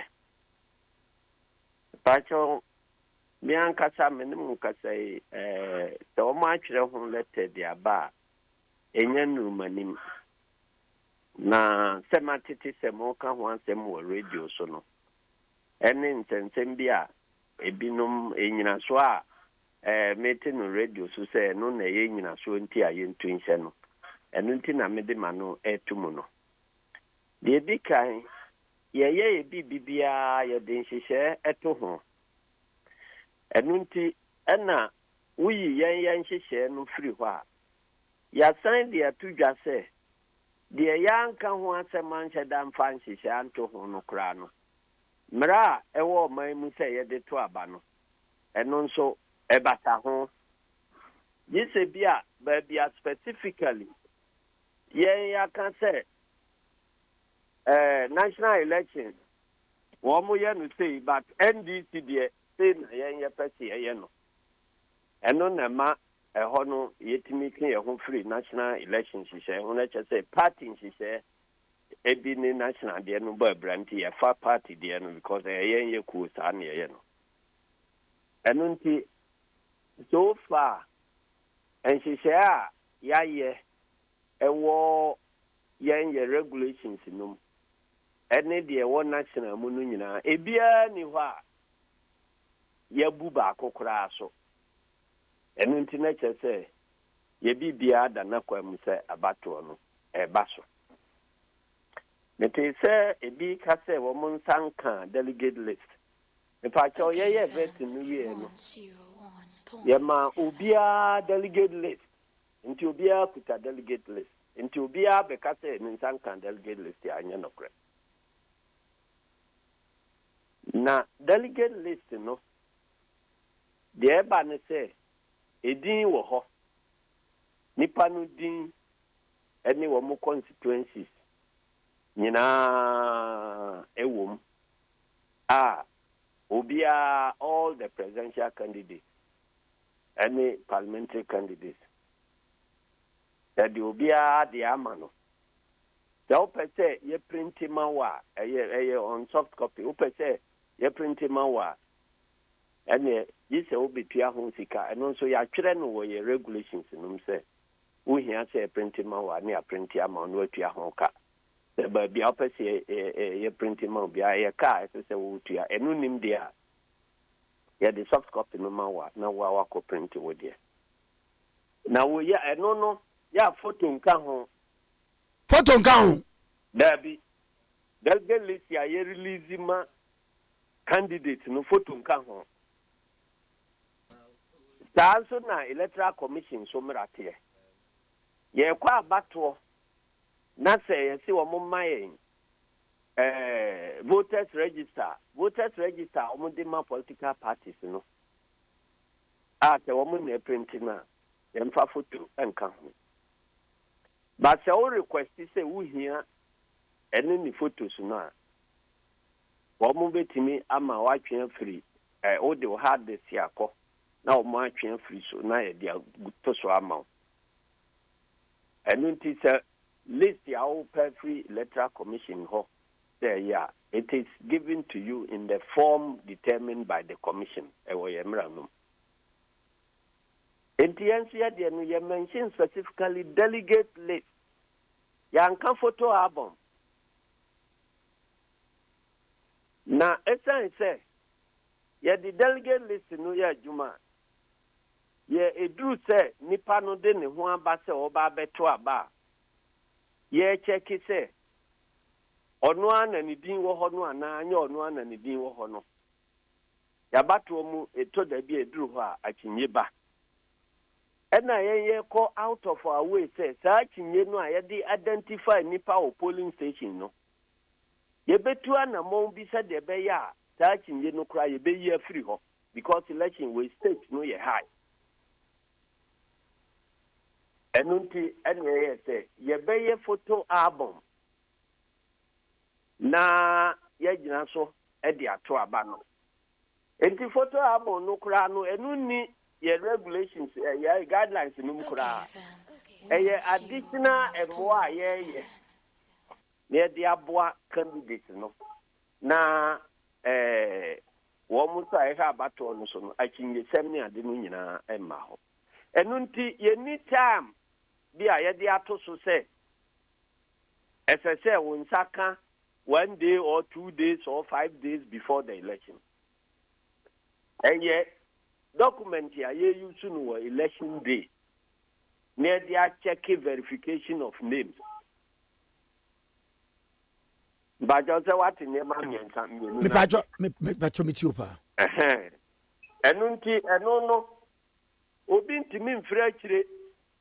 And my country say photo album. Yeah. Any guidelines no muno.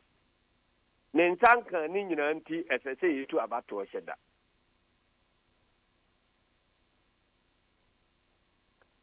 Can't you obey me aka? But as I say, in nam merabia sonotino. Yes, you bet you know.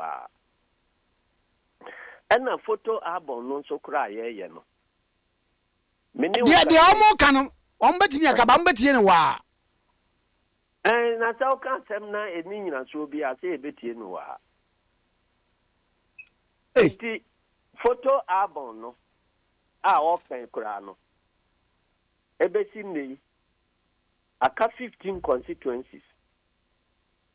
It is himself by close of day to day. And that's all, let's say 275 million. Yeah, we. But what must say?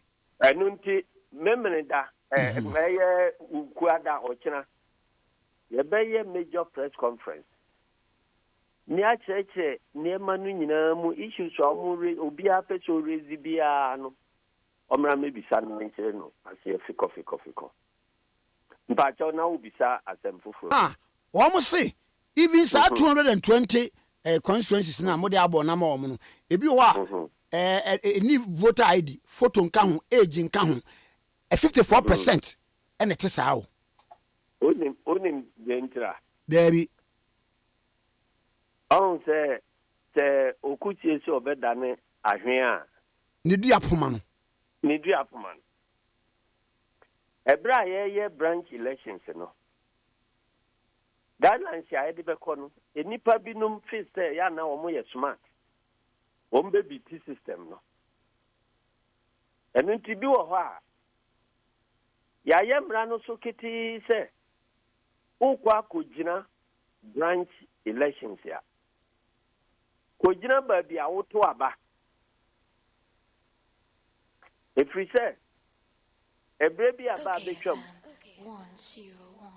over your polling station be branch woho, 9 executives. And so bedroom baby no. You better about polling station hono. Over corner nipa ayanya or move vote to ayanya no polling station hono. Na enuru 9 no. Baby Crana results were about say a 0. And the everything will say, I dear with Jampa Electoral Commission. And now, as you see, I now say, Pine Bay sooner, a faswa, baby, your branch, and your cry executive 49. Ebekwa could do honor about to results of Babana, a beer, Nipa, ya vote to a horn in room 9. Ana nipa binum na 3 party fufuro mu abama yaye wo mo branch executive ana sesen enu nti wu se ye di sa adwuma no afi we ye se ye be ye branch elections ye ni be ko ho pa nti ba bi wo ho a region enim se ye den ma ya na ya so nipa free Ghana nyina be 200 de wo makogu ho ye no sa wa Ashanti ye no sa wa Eastern region. Enti ade ba ko ekopie mu ne se esan se constituency for no branch for no na ye to omo so abawi a omo dane omo ho beto ma constituency for no ntino sa osuma constituency for no nkwa se omo nkotwere omo nkoye branch elections na se owo ebia manhia na ninua bi ana na damfu bi wo atawase ana se owadum ana babia na wakotwe ni din na beye branch executive ewo babia ono onte ho onto na ba wo ho onye bibia wo ho enti ye koto sa aba we enti ye duru abato so ne yeto a obeto no oba bia ote no enti obawie no obekwa akọhwe manhia ho no na vote a free ho aba no enuru normal of executives e wo ho enti ye sa nhihye we dia ye branch elections no ye ka say obi bia obegyina aba no ba bia wote eto aba no eho na obetimi aye branch executive ebo ho dawuro enante ho make sure say ebe ya adwuma enunti still nipa binum etimi famu onti ho no atimi ape kuntun kwan bi so akoye executive wo ho enti sesi ano enye wo no photo a wo mo de buy for registration no na ye de ye abon you ye give voter ID number near the akotwe u photo every electoral commission for register the name enti u voter registered voter ID number no eno na gina so twe photo every electoral commission for database mu na ba beto ye abon num eno nti se wonye registered member ewo saa branch ho no a wakoye branch executive no a ye bekwa akohwe photo wo saa branch ho polling station ho register no mu a ye nsanka eti ube wo se udin beba ade no mu na photo bi anka ho eche se ya pa ho ntoma de tri ho biem obi wo ha tama ye file for branch elections no ebitimi ye kanana nipa baako na ordinary voter ID card edi ama nipa mienu ana amiensa ama wo mo de ahye wo mo form so because who download your form no na wuni voter ID card number enye eni odu ho no ordinary number ama nipa mienu ana amiensa na watimi a download the form no wow na odi akogina wato aba form abeye executive enti ene ya ye di voter ID card twetwe wo photo dia free electoral commission for database mu di aba ye register no mu no so ye be ma na wo di uwi a ho di oba number voter ID number ena wo di register ya wo photo beba no wo di kwaku mensa na oba photo tare ho let me say ya pa ho ntoma mbajo se ho so wati ase mati ase enti wo ma e complain ena me oba ena e di be ma photo abetare mani mi e be ma e di oba photo abetare mani mu photo bi e be ba bia wo say photo na se ho no voter ID number e carry ta photo no e tare ho enti kokko he number wo di register e say wo ye branch executive no Okay, wo use obi number afe na oto afa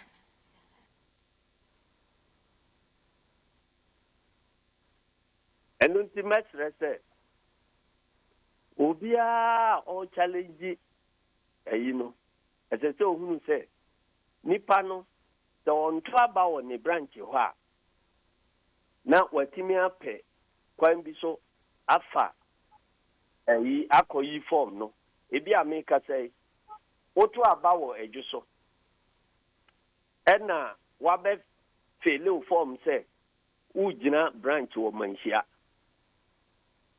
esan se ukuta edwuso voter ID card number ntino wo dey download form no a wonsa beka ama wo dey afamu akọ ame ato aba mo aye branch executive wo manhia ho but ene ya ye maachi no ye di manhia ho no a wo ye executive no Electoral Commission register ena ye twe photo afiri mu aba ye yinum enu nti ye behwe mu a obehu se wo photo nka ho ena ba adweso ho a wo photo no wo no esan se wonye branch executive wo ho nti no ho so wo photo no wo electoral commission register no but bibia obi an request say yentwe mra meka NDC adenum because adweso executive fo din na ye twa free mu enti wo mo no sa no a wo mo aye bibi sa no wo be he abonum na ni photo nka ho enunti ye wo a list of sankofo no nyina kwai bi so wo de kwan enye papa so akobo awura mu no etimi to ase sa 220 no a wo mo se emu 54% no eye saafo ibinum anti na wo ade ni nim. They should check it again. Okay. They should check for distance. Now, Obia, ne diamba, ne photo ama. Your exception list here, Beko polling station. Enti ukwa, urezi ukonsen, ye beta list ya yason sunum. Ni akire udi enti a, photo ama. The one fatasa uto about, they will tell you. So now fraud be sooner udin ba mo umfata se oto aba they will tell you baba wo mo se wo mo de krata aba se de mo kwa se mo nsan kan wo mo se de on pese wo mo ye ne se ka mo postpone na sa anomalies we nyina mo address ye postpone ko enfie ha na se wo wo dweso na do o card eco register wo manhia eda hom fie ha entimi mfa o card no mfiri o number no mfiri adweso nkomo nhia du fochie den nsuom dada entimi na ne denchem okay. It is not about say adwuma bi a yentimi nye ya wie na ho sunsanso ni enti o de to hom fra gise bi o ka se yentwa election no nyina mu nko branches nyina na yensan ko na wo mo animra no so no afedi wo mu hunu se wa nimra no so na oduru ba bi a ho be kire wonti no afedi san be branch election no ama wo mo ede fraudulent means tai no wo mo nsan koye no ye then na wo mo kan dia because postponement no enye cure for that na mum that transparency aye de aba no ebe panishi binu ama wo mo hu se tawo ka se o fa kwamone so akoye de tia party mra oto beda ho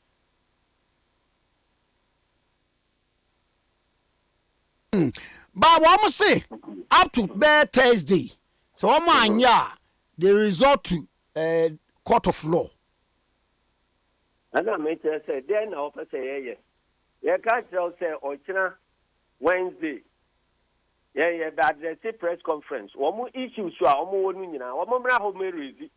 Okay. Now addressing these issues to the hearing of not they themselves alone, but to the Ghanaian population. Did you say on be free press conference in Aseno? One more be clear in their mind say. One more case bia. One more they court na case bi ni wa one they court. I see. Papa, eti ne kwakura ne sei. Ne kwakura ne sei hihye no gu na kwamu. So far bibia ya plan se ebeye bia no. Nyame ncha de oguso a ye.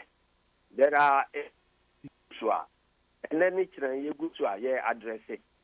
Ba ko ye on say choice of venue.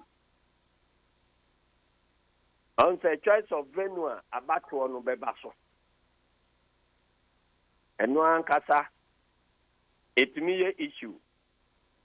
On the electoral commission for CI na, one more a proposal, ya the buy no. Our muka say, a drew babia registration, a drew babia electoral commission for no. Ye hene ye be critique, more polling stations as determined by Electoral Commission. Yen as a party. Okay, FM. Ye against it, you know.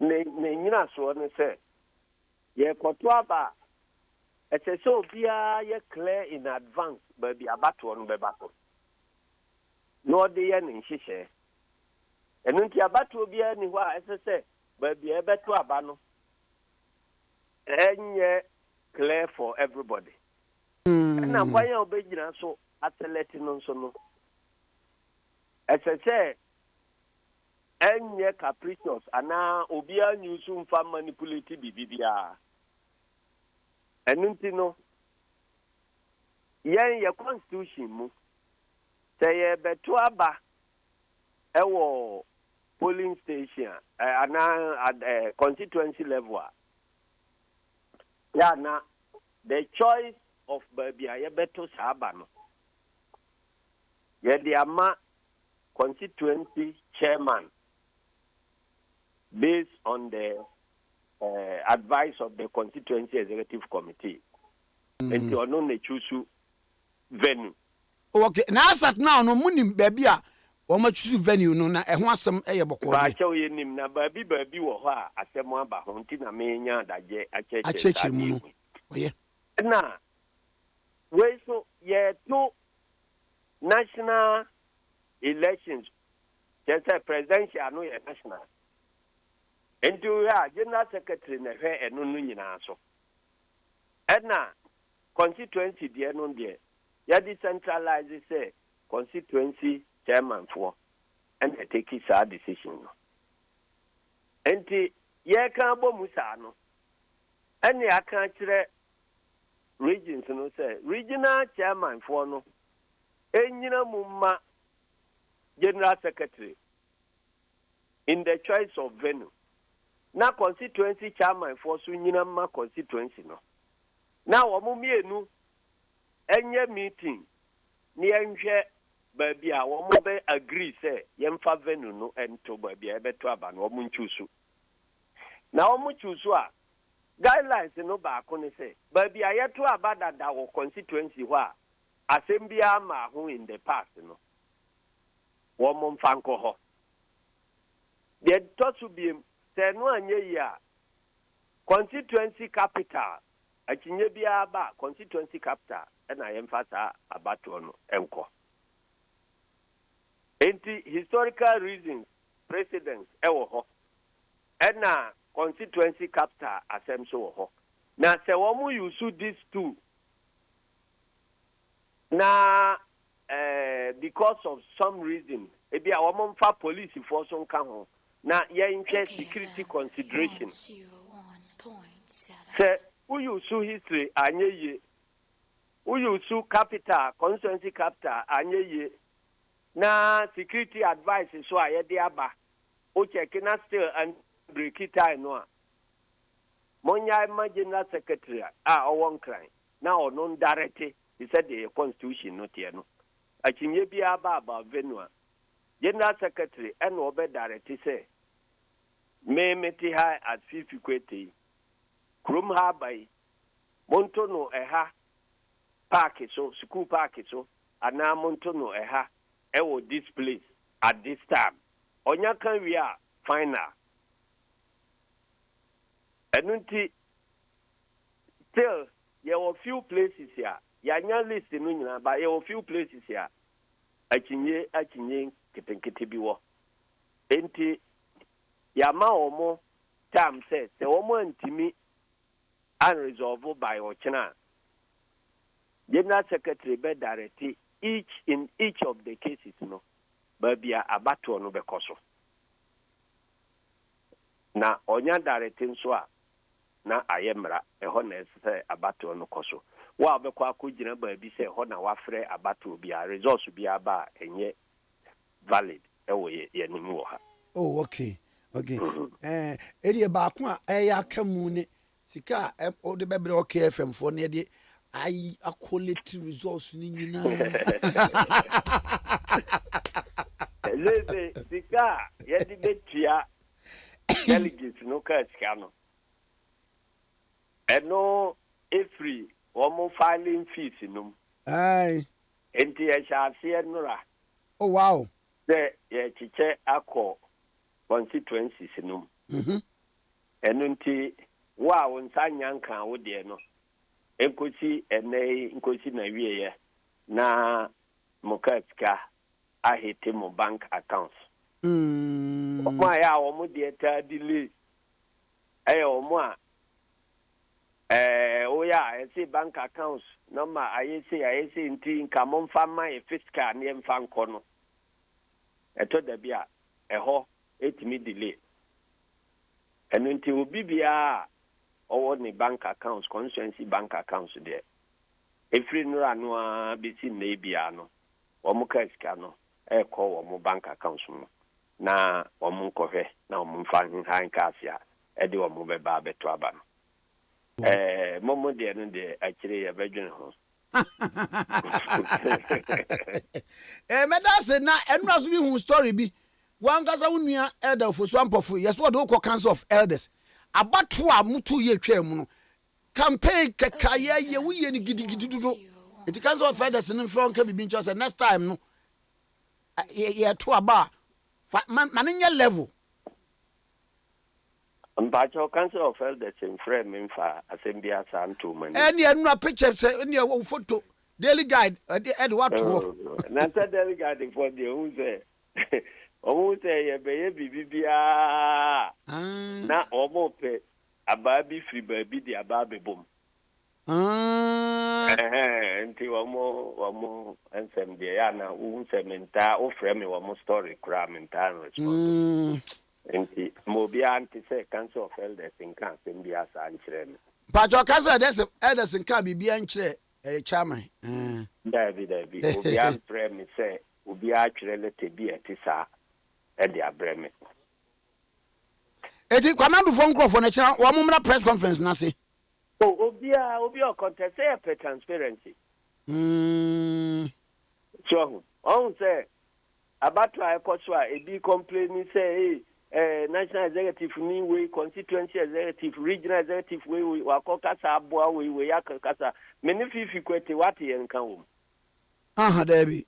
Ya ne ehwa abato no so nti yan de ye gina mfimfini. Wa beka wasem a ye hwehwe mu a eye ade a eye papa no ye de be ya adwuma. But say asem no so nye papa ye nhwe wani mu nkase we no open ye mfa nkokro no na ye no kra wo ye beka kyerɛ. General and ye fast akwara bi epesu enso eto da bi a wo so opekototi. Cheze ne cheze akwara epesu enso wo so opeto kotosu niti. Koto niti na obeda anya bi ama no. Ne cheze su ana obesu. Nese ebi campaign no wa wo nsa ahwe ombe lusu nti ene ye mfa mo executive no ba cha o men kansa o amen na me ye ntep me bu be kire o Chairman General Medawasi baba okay 101.7 ni yewura Johnson Esiedu Nketia Chairman General Edema NDC amanyuko no ene na twetwe nkomo ako ye hwe Democrat no a yo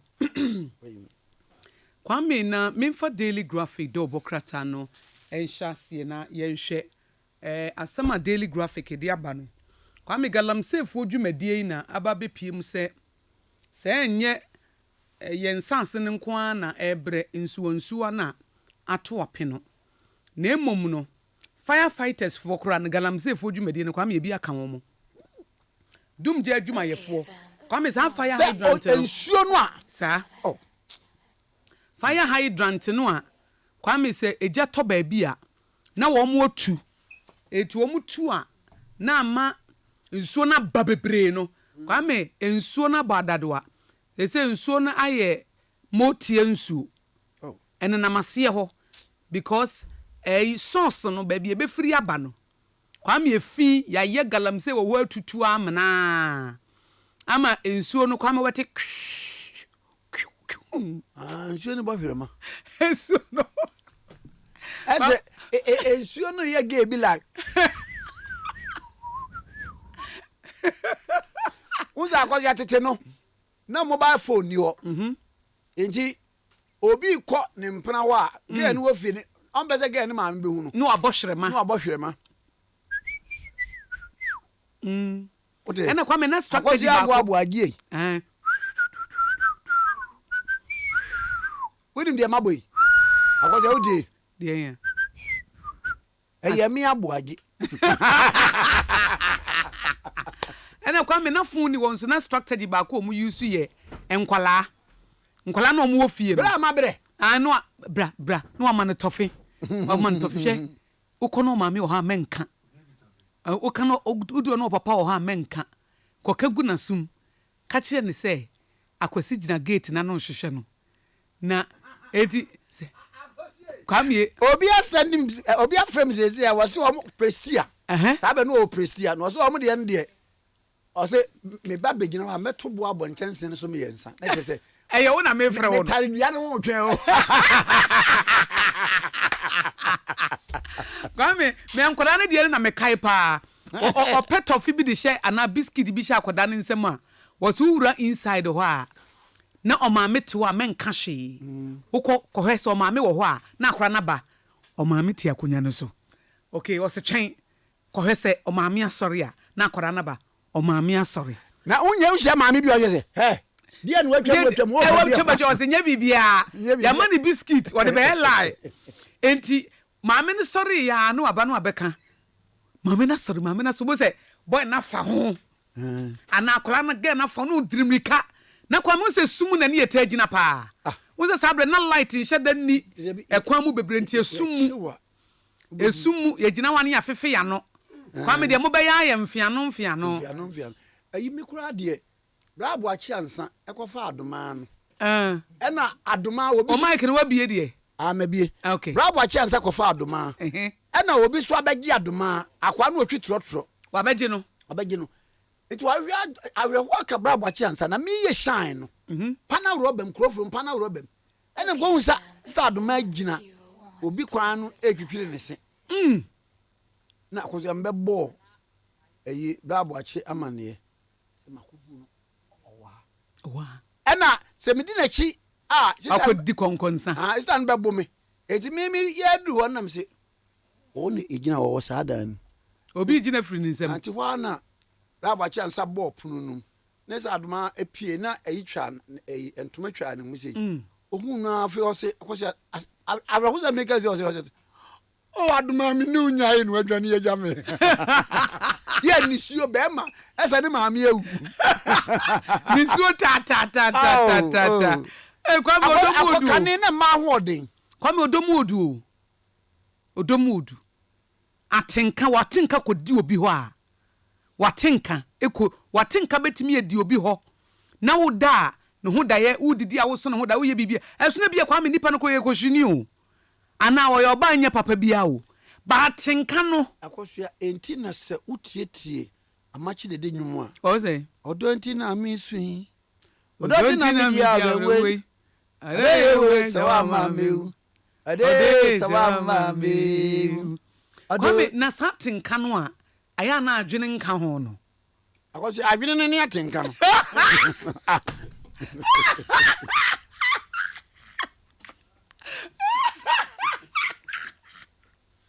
Kwame da bio atenka na adwene nka ho Kwame atenka na adwene nka ho atenka no nko a enyina hwisu o wotimi wo se be ma ekura woni suban wotimi so obey woni suban emwa etre bi kura wutimu se ukoye se be ma fofra ba be fako ba no osan bukotoje pa na che se mesrew ema obi anfa obi wate mesrew me do wate me do adwene ne ya adwuma Kwame yes girl bio na oya de pa wo school nana the performance was good and I change headmaster no say ese level no eba form na mo frɛ no busa ne sɛ ade what is happening no so won say efie ni bi enti obɛyɛ adwuma bɛyɛ we ya wo brɛ edu anadwo nso a na akoda ne mpana hɔ ɛna wɔn sɛ yɛbɛfa ka ne nyinaa school bɛhwɛ sɛ woyɛ okay ɛwɔ saa nneɛma no nyinaa fei ne wasi ntrase pagya sɛ headmaster mpaatwɛ ɔna atenka no so mbɛyɛ ndɛn Kwame tina me say atenka na dwene nka ho Kwame area ne yɛte me nim boy bia no ɔpɛ game Kwame ma me nka wenwie ɔpɛ no ɔba no obi abɛfa kɔ boy bɛma foforo abɛfa kɔ girl ne buy otisi free taxi mu asi fom a no obu kotodwe mesro mo obi anfa bi wate me pɛ wate wana mesro menye ode se be ya bɛma bia anfa obi wate ɛne wo pa ne kyɛwo na Kwame adwene yɛ adwuma we yɛ pa ho adwene ne chapan Kwame adwene ne yɛ adwuma na we pa ho kyɛwo wo bia kɔfa wakɔ aba ibu jina gate na otwa na bebu kotodwe wakoye di obeye awie Kwame adwene nya adwuma sa mema no ya na sabi bi kura wanya adwuma Kwame nye wo ye adwuma no se wono no opɛ no ono odo no ono dwene ne ho adwene ne Kwame ya tenka na ekɔ adwene na sai akosia mema dodo no a popo ba adwene nka ho da bi Kwame se ye wo mu mienu ye wo de opo ba na ware no ena ye wo de opo ba no waye bie no wagya ne ho de wo opo ba no waye bie gya ne ho no de eno de sa adwene ne nya adwuma Kwame ene de ye te ase sa adwene ne nya adwuma na de wo so wo pɛ no de na bobra na wa ware no na obi abefa komutuo kyense na wa bebu kotodwe pa ho kyɛw Kwame apacho se mesre wa mema obi a emfa bi bago no ani ahi bia nana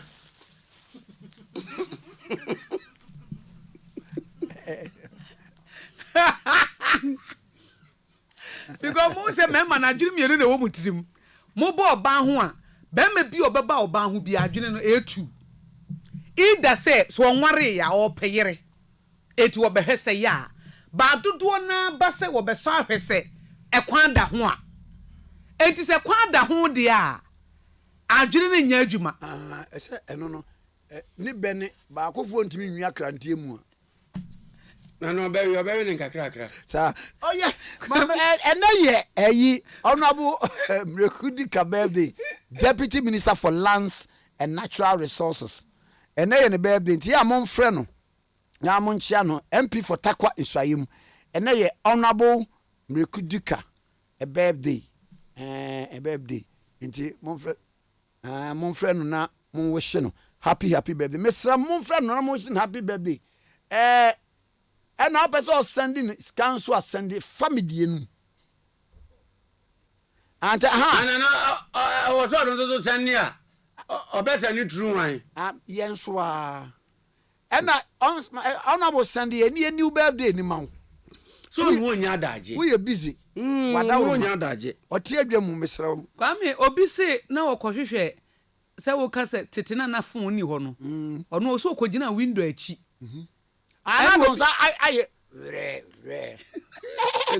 no window ti de ye be tudun so guzu I know so obi hie nso gugu na so Kwame e mo wo for say twon nana me se obi wo ka se me nko friend mra me se ka che sister ne se no mre se me ba be friend na me ye me su odwan su awo timtibi ya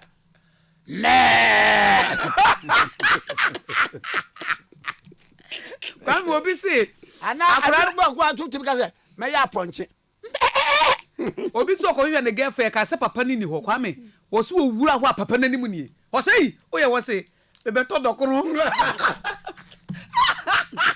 akwa bi de papa no ehyi ewura wo fie ho ena boy ni huri wo no se papa nto huri wo no papa no se wo be pa de krache ha anadwo ni se wo be pa de sa mi twam na mi hu se wo hia de wona se me be hye shirt o se wurogum na hye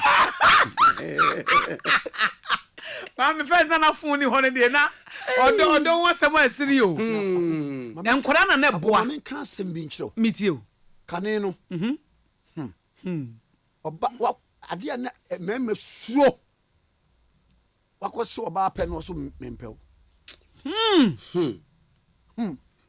yes emba o spirit na perform say Kwame a chance and waka say we na apɛ o enti say ne ya egum choi afei wakwase oba apɛ na waka pono na wa ano na wodi mercury bulb abom no oba na betena ho onya bewura dem wakoma bu say e sound system oh say me ampa me nie no oba ya ba me hoi wo hu no kura ne wo wu no wanane ene bi ho so kura wanya aba no wo ya ze oso nbase me mama asem be am ba asem be video ampa ena Kwame sa abra no so na wonkosra bema for the first time ane ne wo na o na say first time there be wo aduane ena obedie ena coke ena coke ya ma coke me kwa de na malt na de agum Kwame coke no what the milk ena Kwame sa abra no so wo kosra na mema no ntai se wo no nko awo ne dan no na enti nko na bi oni ne nua bi oni ne nua bi ne maami bi so hu enti enya de a wo benya no se wo no nko asa eti kura wo ba obia o efie ho no compound house no ebia ba betena tena ni mu ho seteto no oba besra wo a oba besra wo Kwame ye big deal o president besra wo chese wo tumpa chese president besra wo proper demo apepa share enkonwa no ina na Kwame me kan se ayi me wo secondary school asa bre na me si afede maye krado se me break me virginity Kwame wo tie story no me wo secondary school time sa bre na my dwe se me break me virginity na ma bo ma dwe afede me break me virginity na ati free ana na anti free na se me hu se manyini kakra me na fufuo nyina a break your virginity so na go Roman school muslim white no ya sha white and blue no eti Kwame pese me break me virginity na me ka kire wo se sat bre na phone ni ho eti de wo ye ne se wo send it wo letter e command nipa ne ba no ka say o meba ho weekend eti mi hia na me de letter ma obi so mfa nkoma na say weekend na meba ho na say me menda na meba be sente de the brightness of this day I cockroach in my cupboard sugar in my tea ni ade ni na no na Kwame me ka say meba ho me menda na wo say sabe na me step mother na tie nti o na o se da bi me menda na obesoma me dwom papa Kwame ire no obesoma me dwom ma kodidwa ti me menda de na say Kwame me ntimi nko na me sa atro letter sumaaye na say wo be fa Roma ana ni pa no ti di chem so na me meti CPC eti wo be fa kamef asia mo akwese my life ho no kwese my na manantia na nka mekọ na nka yakọ ho eti na say nti ya no apam unua panyin no no apam unua ketwa no sa no baba no bo se o fere nti eni so is not the scene around eti Kwame me anya anko me se me step mother ka se me kwa kodidwa eti me anya anko ti letter ndie me soma ma ye de koy and or reply me so letter come you have broke my heart na agwe Kwame letter na tenten na shibi case bi a esi ho asembe ya akwa na wayire enna okone ge ho no okone ge ho wato akonfem akonfem ya atoto ede ko odu stay ho na ge no any small boy bi gina kwana no kisi udi mi kasa safa another dropping oba na yira da no benya na yini say ba buru wanyane onyane o say wi akonfem ne mame ade o say udi every mame no get no cause me nya confirm if on no se get boss nya me get no Kwame na enna kra de na chese Kwame titine de na enna ye easy sa no na nye se enne as a sex aye Kwame it wasn't easy so we break you virginity o ene de easy ako Kwame enye easy chese wo kra sex no kra usuro e be insama ya keka teenage pregnancy enyema chese nyema edi egu tirimu no wukra hu puse chechecheche enti se na ase de I say I free bontu etetene de na emu odin eti eneso eye ye commercial break Mr. Mwala Deputy Minister for Lands and Natural Resources Honorable Mreku Duka okay and eye happy birthday to Honorable Wanna wo de hwe so obema ne ye wo ka se me bo wo de hwe Kwame Yamanitrinkwa. Yamanitrinkwa. Yamamu 30 minutes. Yamani 30 minutes. Nani. Nani adi papa. Yes. Kwame. Boni full name. Honorable George Mreku Duka. Kwame na ye birthday. Oh. Happy birthday. Na wonso dey. Ocha abo papo. Ada wabo wan no problem ni ho. Kwame ye wish you a happy birthday. Happy birthday to you. Yamanitrinkwa. Yamanitrinkwa. And na ompesua takwa inswayem na ono na aye ade bia ma me ho dwiri me edian wonim se we institute teachers award ewo constituency wo na wo board wo hwe education for na ye last year oye no awardees no the odin kan unmade onyae o man car Nyaka second hand o. Anya adwadwe bia. Dabi. Baabi a akwa no so kira ade no. Ehwo no car ese abobo ya na timi ko ho. Fi akwa no beje car no osusu. Ena o ma TV the freezer and anyama ahodo. The teachers to motivate them to teach. Oh. And the Constituency Teachers Award. Yes, afibia also be. Afiwe also be check cars be 3. Wow. To motivate the teachers. I'm a teacher for here, sir. A show, I'm a bro. Na me say, na teachers award no crowd. They send you the ma wom. Where the constituency district no. Because Kwame makra wo tete wo ma hebra wo bre. O man ko afie. Na me busa guy ne say, baby o kira de no. No say ho no car enta ma ho. Nti say car na about 2 times in a week. Nti ana na ka he ba de na ade akọ se. Enu so ne asem no. Mema onu abo o makọ yidwi kwa na kakra. Amano. Wotimi atwi. Ha ode akọ. Na ode esi wo se wo ye adwuma pa eja owura kwan. Na wunya MP papa. Anya MP papa ti say obekai wo George Mekuduka enne ye ne birthday a. Yama happy birthday. Ono se ntia ye kan san ya danfo no. Ai. Na ya danfo no. Na we good. Oh. Ai, osaye a producer. Na ni ono na 8,888 tie de kan wanzima mu obeka ma yen. How we producer ma hwan? Ade Akye Abia. Ene me nka ho. Hwe na osi we producer ma Kwame Nkrumah Tikese. Ade na asemi monka ni yo busa question we so ka ho na ye hwe nyia no no. Kwame question be. Say bia ye interviewer. Mo afrese. We no.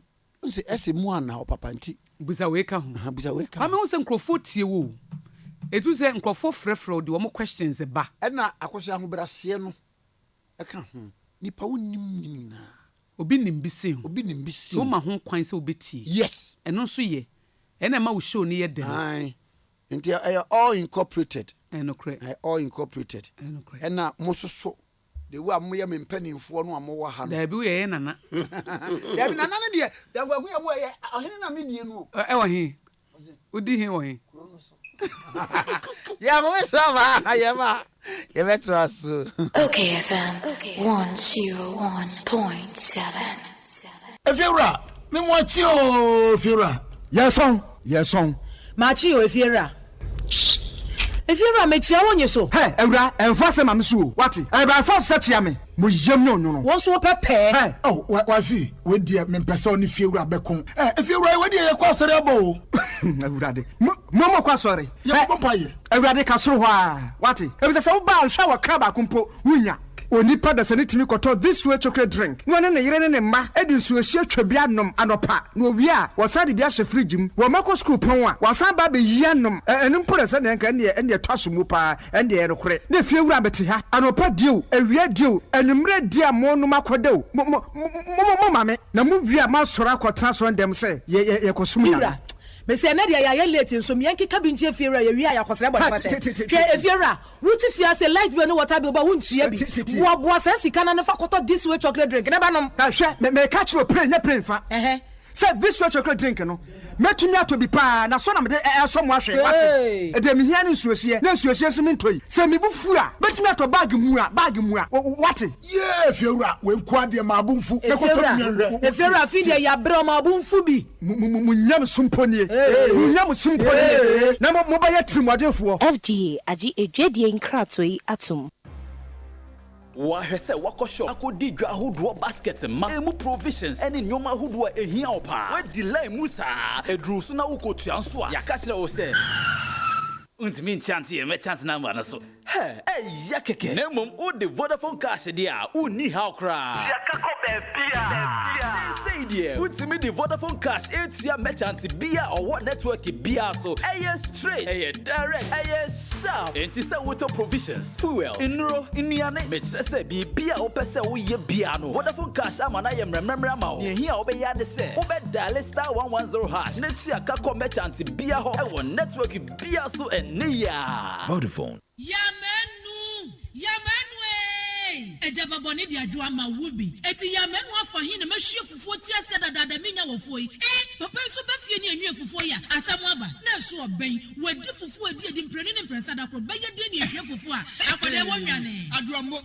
adwuma se me ne fie adwuma di mini fufuo kakra ba o madie no ene wato metwa mada pasa aso wo kan na matiri nyira wati ate na make am mebo a ebo de odi komum na se ade obra to otwa fufuo ai wo wodwo mo pam na wo ma asiu na wutimu aba na wo sadade na wo temfra kwada ne nyina tuatwa make say ya need food sadaroma wo bia mani ye pa ya wa yam body fufuo ne mankani fufuo a wa ne powder wo de gu da kam kama ya yefra no need fufuo a enya no bi na masori ba ntilizi kama me di ye yo se bia ma me hwe oh e bia need fufuo eye kama say body fufuo ne mankani fufuo papa bi na wo kan say twan eposim na ede na me so kan so ancho simanu mpɛ no wa wie wo hwie wo kwa papa bi aguso be chese de ama mani kura agisa need fufuo ho ama me ko to bi kura ba ne say se de Ghana for sipom fufuo no eno an wo ye no enti se wo hwa fufuo won pam wodom ne we no a wo ho susuna bi awom wo nso de body ne mankani fufuo papa bi ejanie eni afi na fufuo na afi na wo bedi pa ne se de wo bedi ne se ne wo fa mogyaduro ano pa wi ane anadwo a wo koda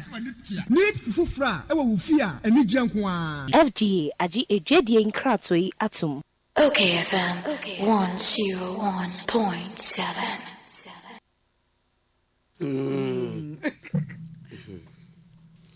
Awsa fa mama kwaba.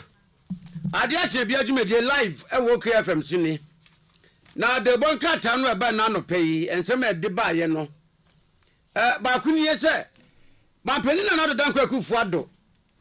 Abo Chief Justice fofrodin esa se dia wotiso yi anche na wodna dwuma ko na wieye na nipa mampenina na dan kwakufu ado abo ne din se o mesi na namu ye mama Gertrude Araba Isaba Saki tokono na nana krata ye delegate ba mane se de ye se ye tie no wo bibia mampeni pese one no ebu oman no ese fata se nipa no appointment committee wa mna se bedwafie ni nisia na wo mo bonkomo na so se bi nipa na dwene he wo bisa na ba ko mienu miense bi na yeina appointment committee wo mo de abase wo mo ne maame ni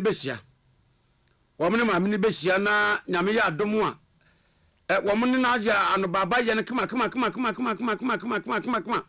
na sabe ya ye ka se die enkrata asem ne bibia etwese maame geti wo mo ne sia na wo toto na no emo obesi Chief Justice kwesi eni yebo anamu no wo mo be ye ne kama a delegate bokrata no de amanbo yaba we na so for me for daily statement de bokrata nemra what the Dr. Free Yakoto wunim se wo press obetu franka ediama NPP amanyeko no say we need more investment in agriculture it one de akuadwuma no na nani ko ho pa eno na de na koma so pa a wo gidi se party no ene oman no se mi ani ko ho a ebetimi di yedie abre ye ten ti se de na wo ye agri minister no sana oman Ghana so ebreso na se ye no so omaye mampanyini a ade ba ko obesan aye ede aboa eno no na wo se na ni so ade hunu ene se ye makuadwuma ni gira na so a nurse wo man nso agya na so the sanse me to dwebra town hall meeting a NPP krabata wo Canada wo mo ye na wo ne party atitafo edi nkomo ekire no wo mo nani so ade hu nesi nani so akwanya obetimi dia ba ebakua adwuma mu a na wo sere se ya de mu do ankasa ne ma bebre e wo kua adwuma mu emfiti dwuma ebetimi dia ka ho na atretre mu agro processing eno nso wo ho ne nyina de ehia ye proper investment ene ma ebetimi dia rewre mu ebema no agina no eno ene odi atodwa se ye ne sa de a Ghana betimi afa no ntoma pa efra wei Dr. Fiya Akoto the Daily Statesman. Now, delegate the Bokata Kata Fratos in Siena combat at your defeat tamale. Okay, FM. Sir, I'm you know what I'm to say, Idrusu. What I'm to say, Abubakar Sadiq. Our year radio presenter, our Dagbon FM. Ayana Yakayaka dear Bono. Police fortune Muse. Mantem you know what Mukodi Sani Pabon for Semino. Or much or more, Sabri Womushem. Wamu police for you. Idrusu Hadi. A.K.A. Pagaza, and Mumuni Osman, and Mubora Dagbon FM, Abubakar Sadiq, Etiago Muay and Media, Wamukoso Panono, Wamu woman Yamuno Akoswa, Delegate the Bokata, a bomb woman. Name Tonsonami the Daily Statesman, Del Bokratana Bawadi Abase, presidential candidate hopeful, Edema the New Patriotic Party among Yokono, Mrebi Chamusono, a former Attorney General, Honorable Jogati. Wakasa se wono de oba na obeye Ghana mampanyini se MPP photo abama no tu frank ama wo no obeye mampanyini a de fani lean government ene wode beye adwuma won se nipa bebre enwumu cho da bi obete sokra na wo hu na oman no kakra na ye won ye resources no ya manage ni ye ya tutu ni ye nti wono de oba ministers anasa asoafo no ediosia anasa 60 ministers ene wo befa won fa mroso NPP delegates omo Greater Accra region onu omu hyiaye ewo Esikado Ketan na Shebedwani onu omu hyiaye no ene wokasa de fa ho na wosan editu dwase onu de owogidie se ye de mano a obetimi aye adwuma no yie na ama Ghana etimi afa ntoma pefra enim so wosan so ye former deputy speaker of parliament na why show NPP delegates se womfa tumi no ma no na tumi no omode be hye ne nsa no ebeboa ama wono nso abaye Ghana yie na law and equality aye adwuma fi so ye mranim ni dada etininim de ekuta no eno no besan de aboa oman no na obakata fe to so du ba ko e wo delegate democrat mu a Emmanuel Opokwatro de free takra de se abrante bia ye friend Salinko a wodi mfisi aduanan num wakodi nyambransem paama police for di mutie ku a ofo taxi every jankobo a wode ko wawase na taxi no wan fa dropping wan chata enti no passengers bi nso kan ho ekire wono na wone abrante bia wodi mfisi aduonu baako ena na eti backseat wo mu kodru ya Salinko yi se le 5 Ghana cedis na ese ne botom ohun no tutu se abrante no a ono ne teka ne mu na afaska no obisa no se adabi na ni ntwa 5 cedis ni mpo na nkampese wafa Salinko yi so oboa skano no na fai ano so dabi won first ka bia eja obi akọ ne baby na ezanse wo mu na ati krom wonti Ade Akye Salinko ya base dabi still ne hu mu kire ne se abrante na no ne tax ne backseat no no na be fa 5 cedis no ano se dabi eno asemi si ye maka cho se memfai oh na no asikura Salinko no ko no se kan hye no oh 5 cedis dabi Kwame ka se ohia manipa ohia ya adamu ampa o nka 5 cedis ke atwe se kan Ubon so ba tan bia bone be kunu he no wo se adan wa fa me 50 pesos ehia yen kan se mentini akwada but e ko be fa so tia akwada bo ze na nkwa me obawia wo so obawia 1 cedi ntina ebia iron na wo de anane na chi we na ni hwen we 1 cedi sa na ye tia akwada ehia Kwame yentu aso dodo na hia me 5 cedis pe wakotu sikandi atutwa boy ma chese wo man pentema mfa na nko hospital nke bianka de besinye wo mde ko atufu plus government hospital kra no mu fi sajama abrante odi no obi akokonom so da bi o obi abono suspect kekese ne 5 cedis oni na ewia enti otutwa ne rough sa no a delegate democrat onya kata fra to so du ba ko a ewo ena asem yi wo metwanso ewo the daily statesman kratafe tosum yenu eno ose president mampanyini his excellency na Nado Danko Akufo-Addo wonne Canada wo mo prime minister oni no ahia na wo nyina dwendwene komeba so Ghana ne Canada enkitanwodi eda ye ntam no emu bedo na wo mo chemsa amane mienu nyina agye atum se free bra Ghana nya independence 1957 no wo mo establish a first Africa bilateral development program ani nyina no mpesa amane mienu no enya ho mfaso eti yamampanyini echiremu se bra King Charles III wo coronation exercise ni wieye ewo England na sese wo to anamo na afi nso anamo to ni mu no a ne Canada mampanyi ekasa de fa ho na kasa ni mu no a na abepie se enkitanwodie papa ewo wo montemo no esese omoma mudo na Canada ni ma papa ewo ho na bi bepie Ghana na Ghana nso so ebi bepie fese ne wo ma dinkita ho a acha wo mo collaboration no edoso na wo say current challenges no Ghana ne Canada pese wo mo hwe na hawo ne amanehunu bi baba no wo matimi asia no kwante bi te se Commonwealth International Civil Aviation Organization International Criminal Court and the United Nations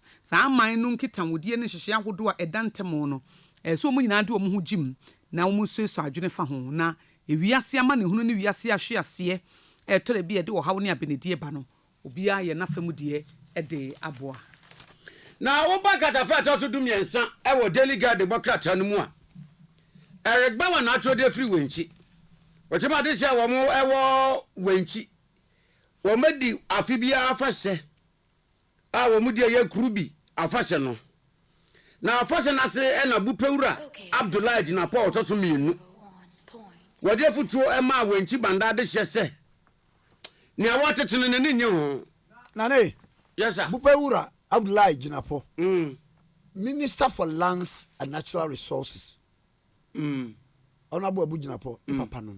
Oh okay. Na say John Jina Paul so. Na papa e post ni Bupewura. Yes. Sir. We post ni ewo the last e kwa dem say na owo airport police station officer. Accra aye. Me ba na ho na me da. Ayo oh. Aye. Ba ho na me da. Mimi nuane Abu Jina Paul. Nti ye ba na yakoda ho. Kwame de abusua bia wufrim. Aye. Ana wunim. Ona bo Abu Jina Paul. Uni ba bia wo mo. Enfa. Asante mampo. Osu de ho de unim ho pa. Mikrom. Aha. Asante mampo. Nti ye ba na ho da. Nti bupewura. Oh papa, meba fi. Akwanya say abusua nso ebi also say no mo ye mabusua fo ba me no magyai ene wafa foforo eza wo adenti ebi a spy ana yango a abusua na ebi a spy spy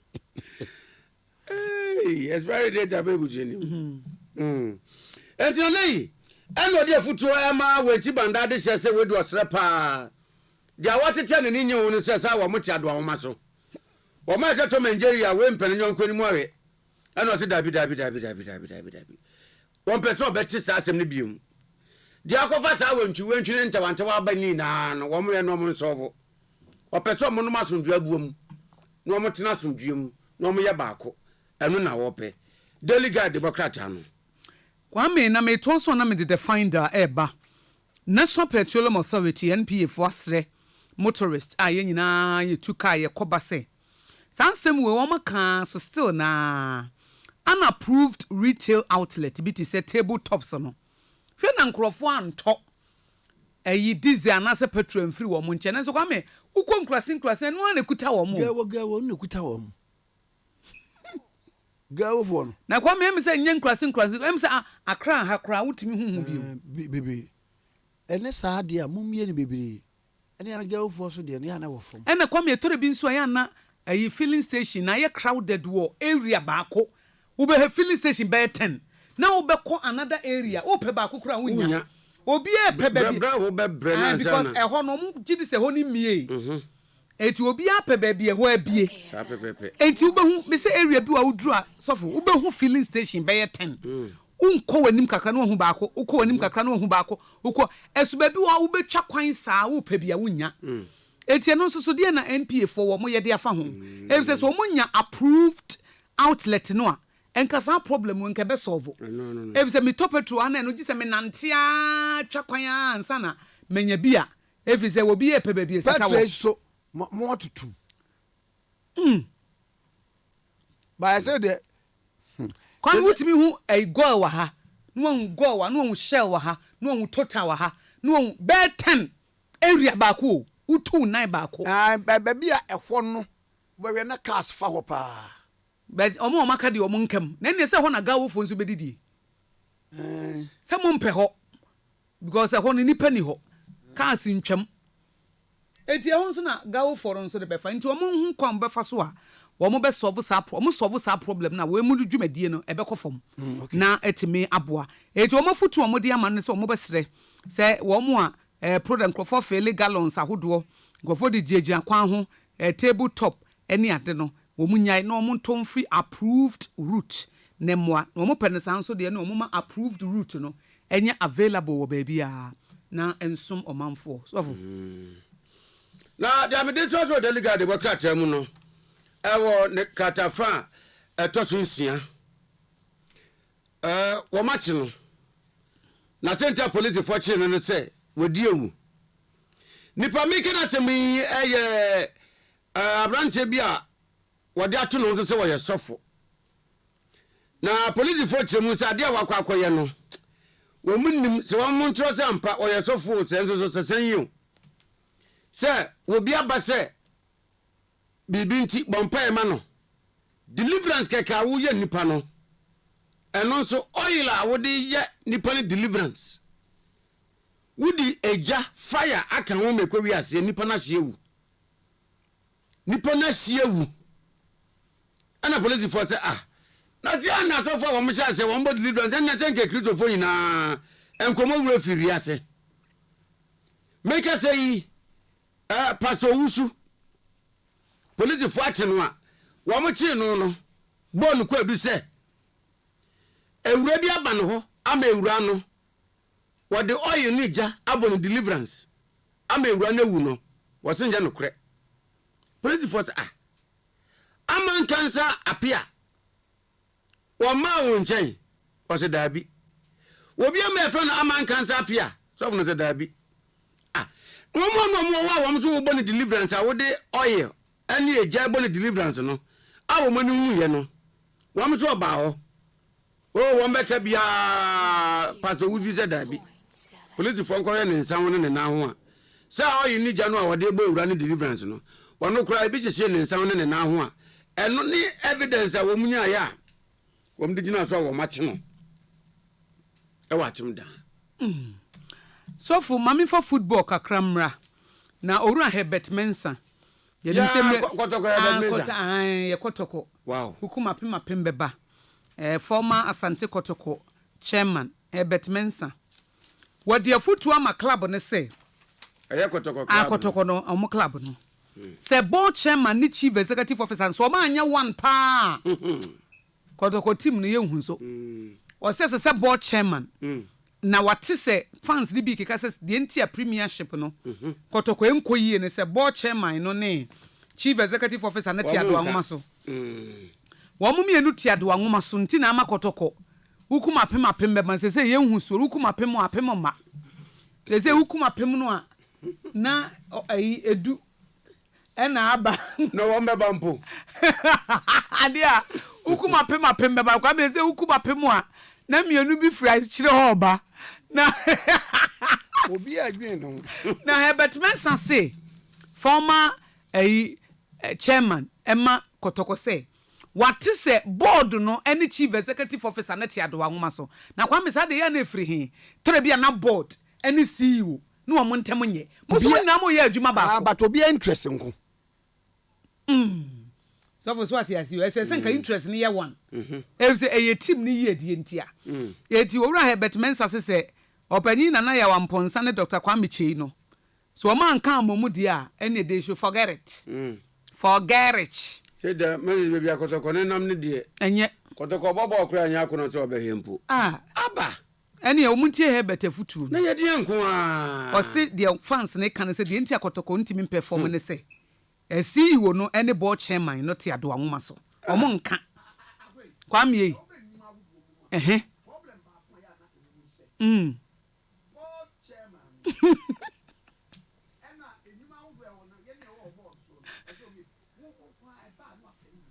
Ebi a board chairman no. Board mu nyina. CEO na na say board chairman no. CEO no on fee board no. To the board.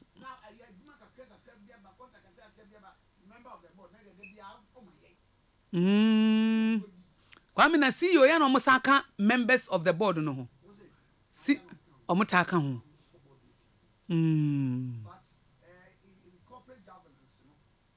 Okay, FM 101.7. The boss approval. Microphone ambo. Kwame kafra we ya na wo chechire mu board no ne CEO no. Me ade ne say in corporate governance no board no and regulate the CEO. Okay. And ye man bebre wo wa without the board's approval no. CEO didn't mean yet. And CEO bi also oba on three said yes one tiase why na dwen say board no be ka bi o fi. Ono aba di ope. No aba di tinti. Tinti. Entina afa ene wo so na e board chairman. Won so mpene. Adwuma bi ba abo so na ono nko a eye. Na board na mtiso ye de. Na mama fa we fam na fe. Kwame Kobra na Owura Kobi Mensa, Professor Kobi Mensa owo University of Ghana Business School mekra wo kire made pen. Na Kwame o se omo contenders ni na omo pre MPP no. Alankwadwo kire maten ene ye oni competitor and at the same time wo hwe NDC fo nipa mienso omo kopre kwadwo bonsu ene His Excellency John Dramani Mahama ene Dr. Dofo no a wo mu bi NDC be bia no obi na obetimi a compete with Alankwadwo kire maten. Okay, mekoma ba ba eyi no they say ye hura di kan. Why? Dr. Usofia Kotu. Na na ye de hu. What's it? Miss Rondaye? Ai. Miss Rondaye. Na me ni hope. Me ba ja me ba. Ya bonfire. Me ba. Latest from your partner for life. Patro mattress papa the latest from ye na ye ton. Na size bia ebi wo ho. E border from enkoto mattress bia beda so na usisi ni wachi na ho ba bi ye oya. Me pam chew ende na wa na opro. Ba latest foam for yema mattress papa ye king size queen size double 1.5 and they keka ho nyina bi latest foam for ye say furniture nkonya nkonya no ye wo king size queen size double 1.5 and they wo ho nyina na nkonya no so no space bia would be see afa ye color bia bi designs a would no so bebre ebi ho latest foam for ye introduce MDF bed wardrobe 6 drawers, side drawers, coffee tables, center tables, and addresses. Latest foam for your showrooms across the country. And settle for cheap. Buy quality. Buy latest foam. Latest foam, your partner for life. Latest foam, your partner for life. And see, by honey and talk. Afei, End Point Homeopathic Clinic, Dr. Rubuating. End Point Homeopathic Clinic, Dr. Rubuating. Oh, Ubers off from baby or she said, yes, with Jaguar. Who spinal cord no problem wom me pa jaw edu ba bia so ni pedie nyina bre hweye na stroke betimi e de no hwagim afei se wo ulcer wo ani yare uti pains bi wo bones mu unansi tutu sciatica yare bi ayo me pa jaw bra End Point homeopathic and Dr. Duboate ho go to yare na simfemfi wo mfama ho me pa jaw infertility men and women man be ma mo pa wo nyina mo mra udi be ma udi bo ani anu agem so premature ejaculation ni nyina eyare wo ba with the molding machines esi so na akere ba bia problem ni wona twaduro di ama wonu ma ne kɔ obi fa ne yare ma End Point Homeopathic Clinic ensan fa yare no ensan na chi enkɔkwa or the homeopathy nuro na yare sa na sa yare Dr. Duboaten say bra Speakers will shell signboard Accra or Tama complain to do after wajan go straight to Apology Garden for sent to the clinic. Master branch Corona Boya, Angel Education School in Chipe, Takwari branch of Anaji Police Station in the Chipe. Will be a bit of Bunu Techiman Haysa. Pacho Tini. Endpoint, Dr. Duboating, I'm 30 minutes, one friend. Number 30 minutes, my friends say, and son will work consulting room. 0244 86 70 68. 0244 86 70 68. 0244 86 70 68. 0244 86 70 68. My friend Dr. Duboate SACR. Electricity for ni titiri Abeka Junction FM ha. Mudum light minima dokro. Abeka ahankwa na dum saba. Oh. Enkofo obre omo tempotem ha. Ye bre. Including yen. Eye no omadum. Eye no omadum. Omo mama ne nsusu. O mama ne. Eti be pamcho Electricity Company of Ghana. Kanena mo se ye fort na we he. Na fort kura na wa ye nye. Abeka Junction ni mpotam ho nyina. Oh, fwin. Say do mo obi antumi wo mo. Ka mo se eye dum siesi. Udum ye so wan siesi. Eti ba cho Electricity Company of Ghana ECG. Mo hwe na mo nye bibi emfamfa ho. Abeka Junction ni mpotam ho nyina tesano ne ade nyina no enye. Omudum light na sa dum siesi no mu wie. Mema na phone number. I am a former friend. Ex-friend. No, I am madam. Is only madam for being. Problem no. Uncle Fun Bibria. Maybe. 101. Ya jibi say also onyemi nua biu. Last na wo ka. Emenka bim eye. Na no ka kire wo boy amane. Me ka. Because say uzi ka dia say unya anka ne bebom. O say I say oba be ma o say on power ye bim. Say no si ka say unya ne bebom. Wo say ka bia say unya ne bebom. Na wo ka say. E minya me nu mbo bi ka say me ja ware o say da be o say afeda. Oboa. Adabi o. Akwaja oni me anu so sika no. O kan say. O say mo dia mo yesa na sia ne meja no. Ope wa de. Opeso bi ka bi ma no. Na me anto aso a. Kwame won say eye se ye ma awarija ye din. Won say ye. Won say say ope se oja aware a wo bre no. Won say ye ye ne sa. O kunu e. Enu wo ho Kwame. Ba dodo na sa petty no. Ai ni e man ketenkete ne. Ye yibo say ye delay kakra. E na say say oba wudo no. Say be ma wudo no. Edia na ye say court kra say Kwame court say yes wo mo chepa 2 years you see Elise nature say I go beyond reparation. Kwame ba ku bia na wo court adi afe na oba na sanyem enti eno no court no anyi ntum say momreki obi amusimu ja ware no abusiafo aka mampire kopie court na court gusu a ye hu yan say oba ne be ma ne sanyem adabi e court ne oyen say yeah yi ba di eham ye ne dia ye nyai na mo ye to aso na ye to ya danse Kwame na ye to aso na memfa ABC die nemra Kwame o musi say dodowa lack of virgins ye asembe ne de na mkobo virgins ya me kwaka me die ya manyam breaki manyam breaki me virginity me stepmother nya me hira no ba bi obia na Kwame yes lack of virgins frustrate dipo right no Kwame o kan se ne ye dipo na amamre ne amanne say emaba awa no at a younger age na wa breaking the virginity that and omo nya nipa ni bimpo ene ye de omo ye dipo no Kwame say ene omo nya ayo Kwame yenya isa mamre to twene. Ankwala na ato atwe.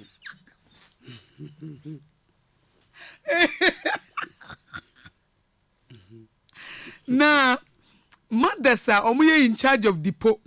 Sa poverty right no. Ewo dodowa. Sha Osudoku district ewo Greater Accra region no. Say we almost say are now allowing non-virgins to take part in the rite because it is becoming difficult to get virgin adolescent girls. It is so for the omoyen so mbema ho kwan ma. Omo break kura no a. Ezo ka first na ye taboo. Eye taboo. See be you dipo. You dipo na. Onya virgin. Enti na tinka dipo na se kire ne sei. Na se kire ne sei. Eye wo bu nsa na ye yi wa kire. You're initiating adulthood. Into adulthood. Now, Kwame say, why adult dada? We are a adult, a adolescent adult. You have a problem in my boys. Me I could make up. But I need now questions. Make up. More fire about Jan. A former national organizer. Now, was I can't hear Dr. Kwabnado for the campaign. Dimuntinti my pa. Over me moache. Mejozo. Over na boko de. Na me adumo me we.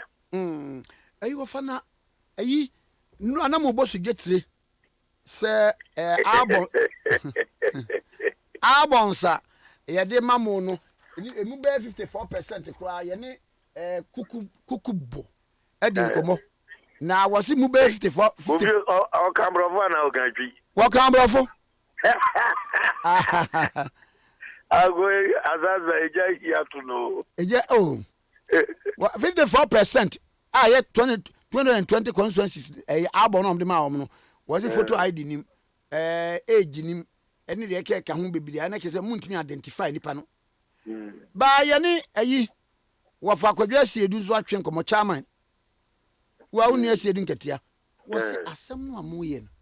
Akwala wo pesu asu wo so obawi kototi kotosu niti yeza mi chemo se ebe na mbu ye man so ho onu kwadwo no ai bo se ye be wo se edie ma me be no aga bitwa no kuto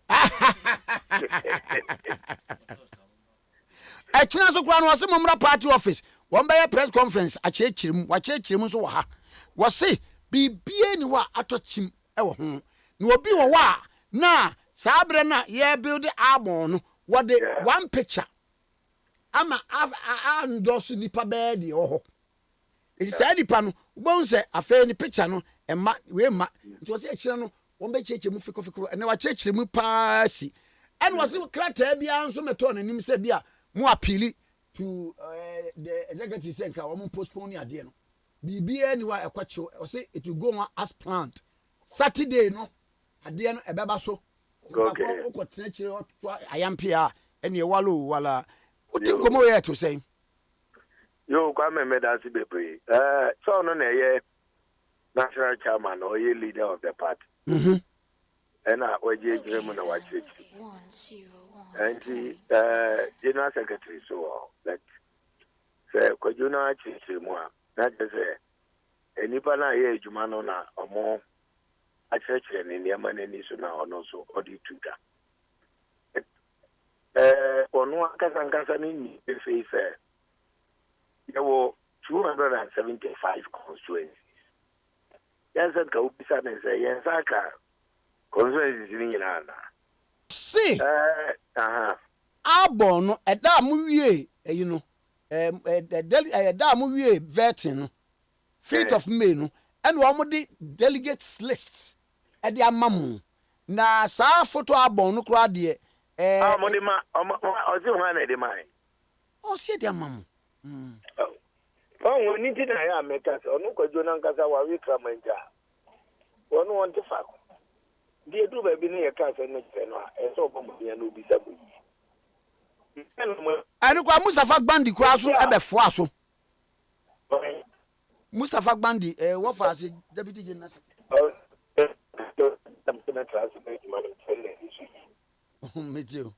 well, hello. You offer down kakra ma me. Wada ma understand say mu tu kwan.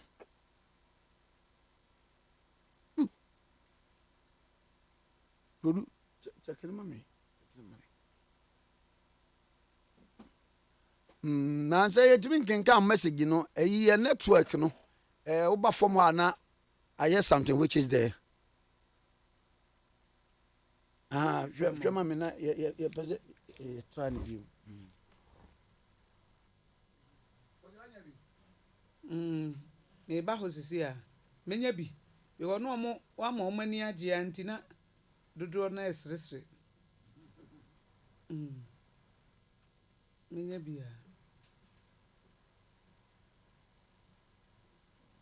a Kwame yenua Rechido Fosu or the ne wo ha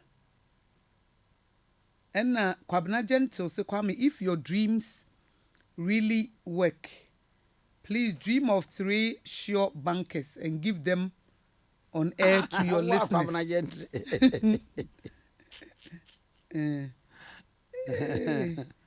Lamte Ken Rashid and so say Wenchi Banda line is where I came from. Okay. Kwame Isaac in Kansas say he's like you, Kwame Amo. You said your pastor mentia semo. And Kwabena Gentle say Kwame, the filling station at the Kwashiman traffic light is very dangerous. Reach you Wally or say Eric Kwame Duku. Asemo. Munsu suma west na no nyeshi.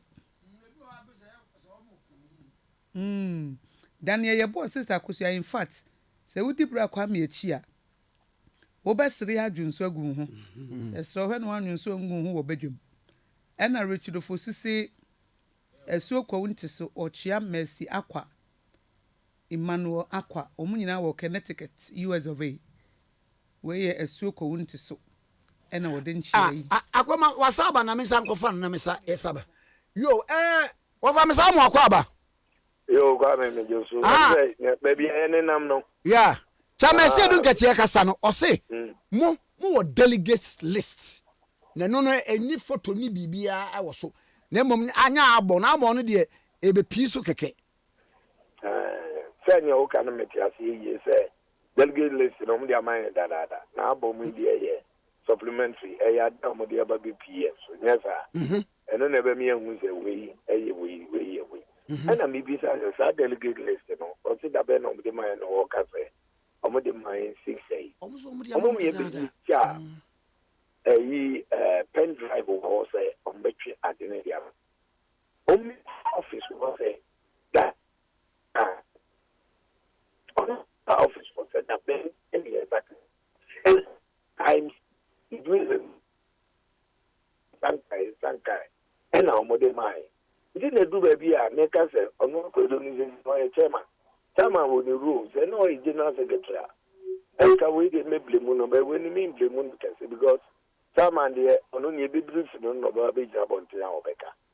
And in TV in a mono, so seen who let the noir. They let it be go. And they Tuesday number.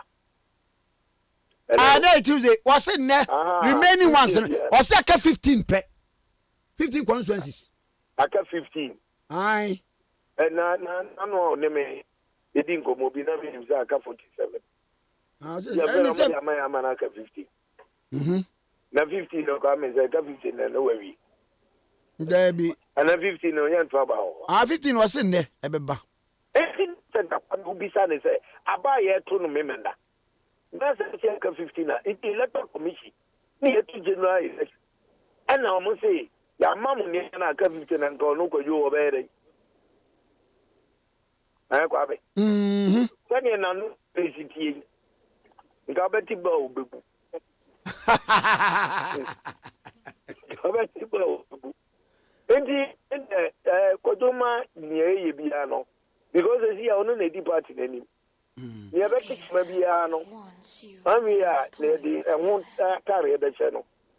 Sabi mini akuma no me pese eye adwuma wo party ni. Nani ye be ya wo china bi. Obi nkonko kam man di ma me bata mo no. Ene na se ye. China bi o tinye gina no aka se. Ayaya mre it be say. In fact, you delegate list ayaya ni pe wum enu 400,000. Say ye nyam rent me anyi ni say ya. That time na ya say no. Na say you fee say esi ye pe mre kakra bi ni yetimi wie. Say the be ye wo bia ebe nyam to nyam mu dia ye. Me wu ya ese wu. Me wu ya epame ya. Ye die mrika gri ya ade a ya letina ye de koto aba no. Echi show aba ho. Na ngare ina na ni ya ne say umi ni antra asini. Kemene de ya ni eto abayu. Na ze weni mu pia. At the end of the day, is this any aka enwo bom amane ma kuyi. Unya sumuni mpebe se opanyin na ya odi akotoro wadi mu. Emwa ya odi bo party na yemo ni se. Ya pese ya kosu na mwa no eba. Ana ye say no. Ya pese obi a obe leja na wo so ye bibi ni bia na tonchen. Ana bi ni problem ti say ye. Ye ni die ni ye hia hu na ye nya no. Ye fa go try e baby. Na party no enko forma. Ana ya gen say party ni shebre no. E be say di che di baba ku pense. Anu ko ande about in ja nempere. Ye be bo modian ya so ye gina. Ayi. Ni sie gina se na be ya party ni shebre no. E be say yin na ye nsem ni ye di party no be ko ye di. Mustafa say campaign no amoye no. Mo attack other candidates no. Na eno enye fine. Eno bisa no say na I say enye fine say mo attack other candidates no. One attack no. Say bia oba no abeka say bia aba no say bode ma bambenda da mahama enya ade ebetimi aboa manyokuo no. Na ka ben ka say. Kwame pa se mo ya wo ka bia ni say ya. Wano na e kan na meme kan kire wo. Na eno attack. Ni chilebu di entia ehu be nya se be sisa candidate. O se ma mi ata. Omo so enga so mo fa mane. Ya no no mo nyina so ti se double ne ma. Omo ye no opiki ono na ye champion no. Ara wo wa jine no me so ma jine ni a. Ye be dia na ono ni nkofo na. Omo so ka se mo bia enga se nyo mampanyin dada. Na yenga so ono ani enfa no nko. Ene de nya attack na boa. Na me ka se ono so ma enfa no nko na. Very powerful from Kwame Nkrumah Tikese. Me need na tem and because anya me no. Bafu abanyada. Ndi atem me die no. Na mo so kra na so mo hu se. The service brother asa. O panyin aba be yo manpanyin, o manpanyin dada be yo manpanyin a. Ye mu bi no mu edi mu akotempa no be yo manpanyin. Me mama no ento no. Na no kra ni de da wa meka. Se zabe, etia kunya so alusu. Yasi ekobi emanya an parliament. Yasi elusu. Na eno no wo say tintinti anu ana. Na Kwame uton bojo akra. Now the milk ne tina pani yi egu cells so na omonto a oye ne dey. Ene mesesa me ma mesesa uton mekoni ya nto aton bode uton bode ne ya nto a ton to nyadoa ko. Enti se itumuka se uton mekoni ya nto a ton bode utombodie ne yanto a tonyado a debe ti na ya ton makwa ne na me kin wa ze makwa ne beton kamia sesese ton makwa me de me to a we na tem ni die no we kamia sesese no ese national executives ni nyina ene regional chairman ni nyina edi isese John Dramani ma ama se wono ene betimi arrest power e de ma NDC amanyuku no yo eso mara na omo nkoso na omonye ye de ye wo forma ye ni branch for no so kasa omo vote ye baako branch for no egu form no so de ye baako bia ye nyame asem ye nyame beka bia no ye besi eme na media ya media ye mfato no edi ni enko bia no ye besi bia na be de nyame afo but se ko na omo agasa anya moa anka ina mo ma ne ma nko yi a kwa me ni omu wi because branch for na di obey omo the next time Omuko also Mufako re-election. You me. The three pan or maybe bitches you. They just yetching my palm and it's papa. And some of you Hey! Mubayam, say, Sanyana Mudim Kugua, Mubayam Wamachima. Now, because Oma.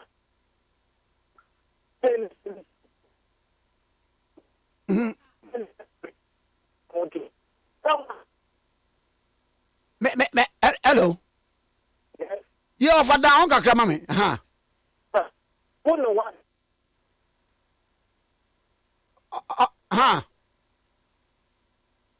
Over. I baby and mammy. Baby, I mean, more fire what is Yaka. I could do and say, was it a munim? Now, Monday, he says, John Dramani, Mamma Co. Na, in Kugu Sako Bar. As me best if you also, you buy young watching ma. You very young watching ma. Now, Maminka. Not yet in and no answer no. If I bought it, Jack, I say, I who do you guy? Was it with your money? Now, Monfa, it says, as John Dramani, Mamma, more than a baby year, there's a one way in a power now. Would you Oceana as a offer and a demunium and baby? What it can just was soon. When this one won't say we are saying, I said, we are saying, and we also Australia, almost Australia on board moving. We jala bruta. And I Mam Kakran. Bolani be no brewe. Nana be who secretary me Bolani no. Aye. There was Mam Sky.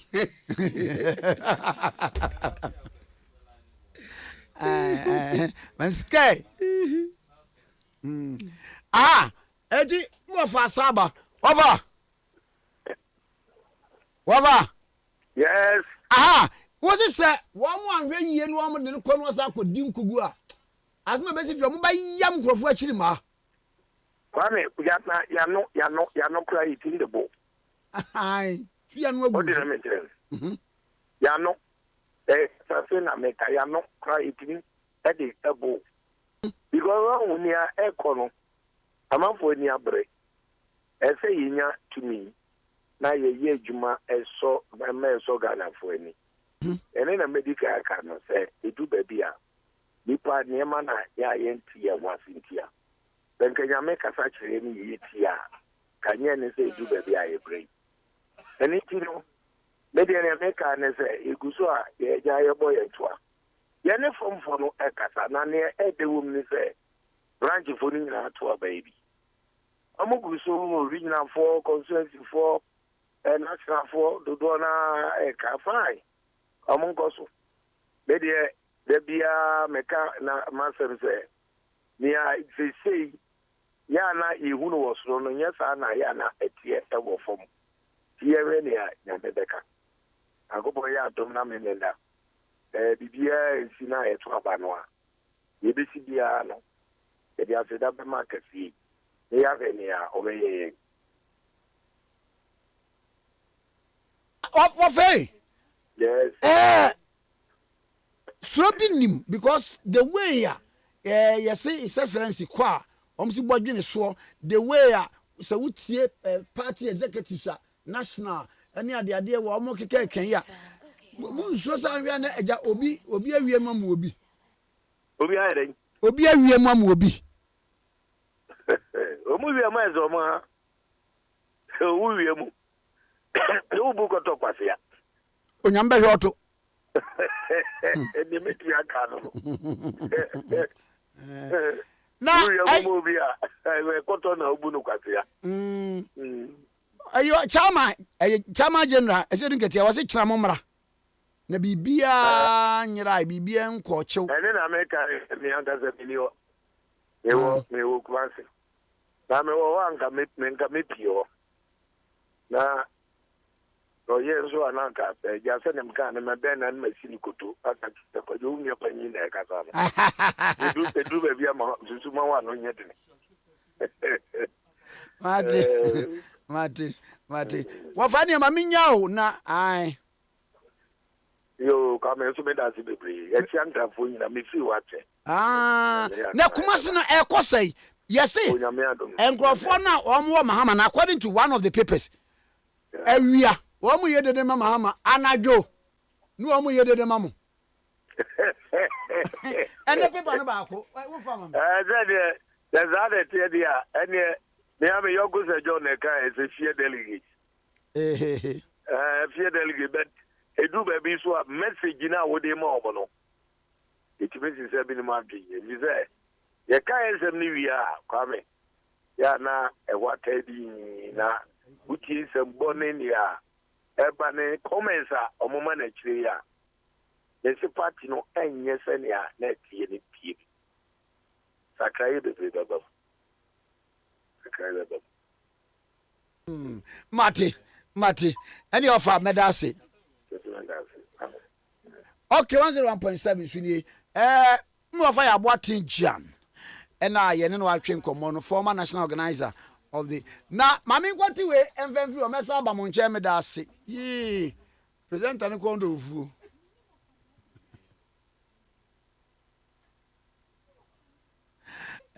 Oni wa fane kasa masa odi unfo Jackson ewa ahoma so aye ne no ebe atwe nkomo so for me mo achi leje zo ba kan na ba ko de ya me adum bia bo konkwani ahode na eti edi asem nkoa na hyewa da bia na pensioners aba baduru eye finance ministry alofa de e finance ministry na wasi aka na ensem de bi ho na ansa na no panyin a odi o manim e wa ha ye Dr. Adwana Nantwiwa na ansa na no ma me mabaga nkaka ne o mli se empanyinfo di atuja se ho ya from January via say no more ye picketing the finance ministry ya e do February no mo taisan sa ban show mo bo se ye sikasema ban kwan ofa so betua na ka a odi nkofo ka na odi o mo ka ho na mo ka se da bi aban ni nyi o mo mfiri ma aban ne tiase eyi o mo firi mu na mo kotena so no aban tia ba ko mienu e mebi no mo bi kra obi ansa nka ne de e free February eba no enya ade aban no atua eye ne kano eye mo bonta o makoto any interest e woso na afei eye sikapotin na nkasa no aban NTI from March eba na aban NTI bibia mo na mo se aban wa ye firi na se ye sika besa dia ma ye de be ko hospital ye de beto aduane ye de beto onuro na on fa ma ye dia ene wo se ne ebe ye ya wo ye firi no e wo se ye san ebe cha se na opakwa mo ba eye finance ministry ha ye ma me no mpanyinfo papa no mpanyinfo ade bi edi enfi adiosia nwotwe ko adioson ne achi abesi anopa ya hu so mo ba obi sifiki ne kai ma na konja ejina chinya de obi timi ejina ho obi o ba okitane poma ene deba na omo kita placards o ma church so a ebi ni say respect the aged and vulnerable in the society. Every country respects their pensioners except Ghana. Why prolong the suffering of pensioners? Don't delay payment to us, to kill us. And on my church now, of an opinion, say, Dr. Edu Entry and Dr. Edu and Entry, Ewa ha, or no, I hear something for you now, Bob Mano, do many mechanical winner, no, Ewa Hana, me per se, only bet you don't command of pay. Now, senior marking what be some on watching. Okay. Dog me watch about KFM so. Yeah, Obama, what is saying? Boko, Papa na, Kenoforiata. Edi ne won mu ne ntem da bia mo kobɔ dɔmpem wo hɔ na won fi mu asɛm no ase ade be pɔ ne hye wo no ya de tiere se yesika akem na ye de ye fife minim adwen wo ne yesu otua yen kana adwen wo ne tirimu ntua wo ntua ye be se adwen wo ne tirimu ye se nye eno nye matem ye ne se yesika aka wo mu no empaso obroni friend se coupon that brings a coupon on person so the my business here be all my person no it do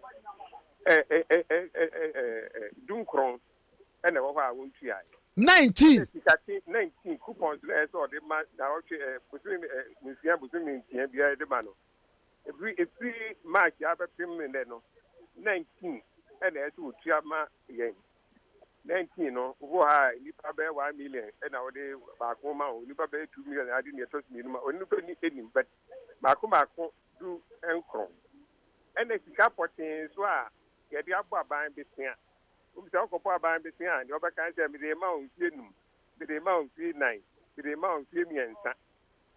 Then 3 million no so na so the music mama. That no so million and as so it's a bind the music at a mine. And also my the car when we 20th February, a dear buying home, make a dear buying 78 days. The original Percy Catco 78 days. I won't fear interest there. Next, I would didn't know, especially May as I've been inflation control. Let me see how I say interest in Kahua. So this kind of my if you are Kevin, they are born, Bisia Preview. Now, and Fatum, it is time the entity Abegina said, Sabai ain't here near Shakamina, my air. Young coffee, Tabia, Yababa Ababina. If it's a says cano, you move a pay and one nobody told Munu and them. You move no TV to know, or more again on Abahano. Oh, where your first team. Oh, now, first team no nabe. Oh, my cano. Oh, my na first team ponina the last team. Oh, to me, yeah. If you can't way I want, you know, Magana, Oma, he said, Demo, will be in the wheelchair, so will be the dialysis so on to me, Maha, you know, among or may move pensioners. I walked out her when you know, I said, almost come out. Some of friends told Munro and no, then Yamia do me some petty never be a Kahua, a dear Kahon. As he said, Obama or more actually in room come now. Now, by so when you have a beer and fish, I try to say, Uncle Flexible Market, no Koboro.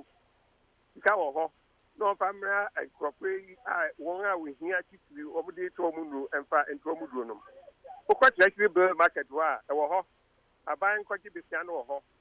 Yan cry, yes, you know, Yaria, Japadia cry a tone at the Yaria, Japadia, a tone at the Yaria, and can't tell Copper Bisnia, Nadia Maya for no more Sika.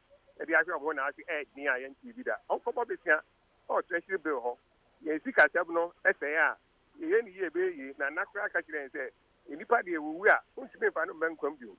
But the economy no say, the best me economy, and Edru, Omomboro Sicano, no more Frenchia, Fantineti, no more yes can come with no more as all borrowed as a kind of cost to cry, that you be a baby. I didn't see the one to be a thank you, and Yadia, you big guy had mobile. It is a motor and car. It is Rimoano. Now, Abanye, Mammy Radia, what say at least was share more? Oh, Busumu, Metrias, we metrias in meeting. Only so, and one can be answered. Yes.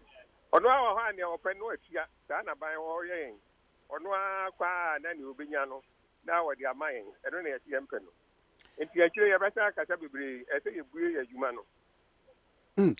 Baba, now, the last question. What was it that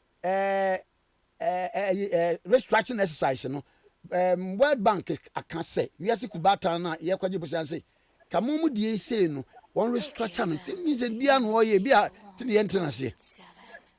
I had him say about one thing, see, then you will see a kind of. Yam Cochrane and Brew, what you want to mean to see and sir. But when we see come out, that one only told you, almost went to a moon, no more ni Emma woman and cancel one of the idea, Emma Beton. Maybe Beton, Minna, Emma, me, Minna, Emma, me, the Beton. The better man so ever 2 or one and Emma, me. So as a number of Beton, there's one more team and some more Babetuno. Papa, medals and not. Former Attorney General or Baby. I was where you I don't know about no do I know be I'm not say mobile demonstration as a picketing. Okay. I look at the idea of national or better national anthem. No more 2 years, no matter Yankasa, start feeling so account. Almost every year, as a over Chibagan now, idea of my here, or more too.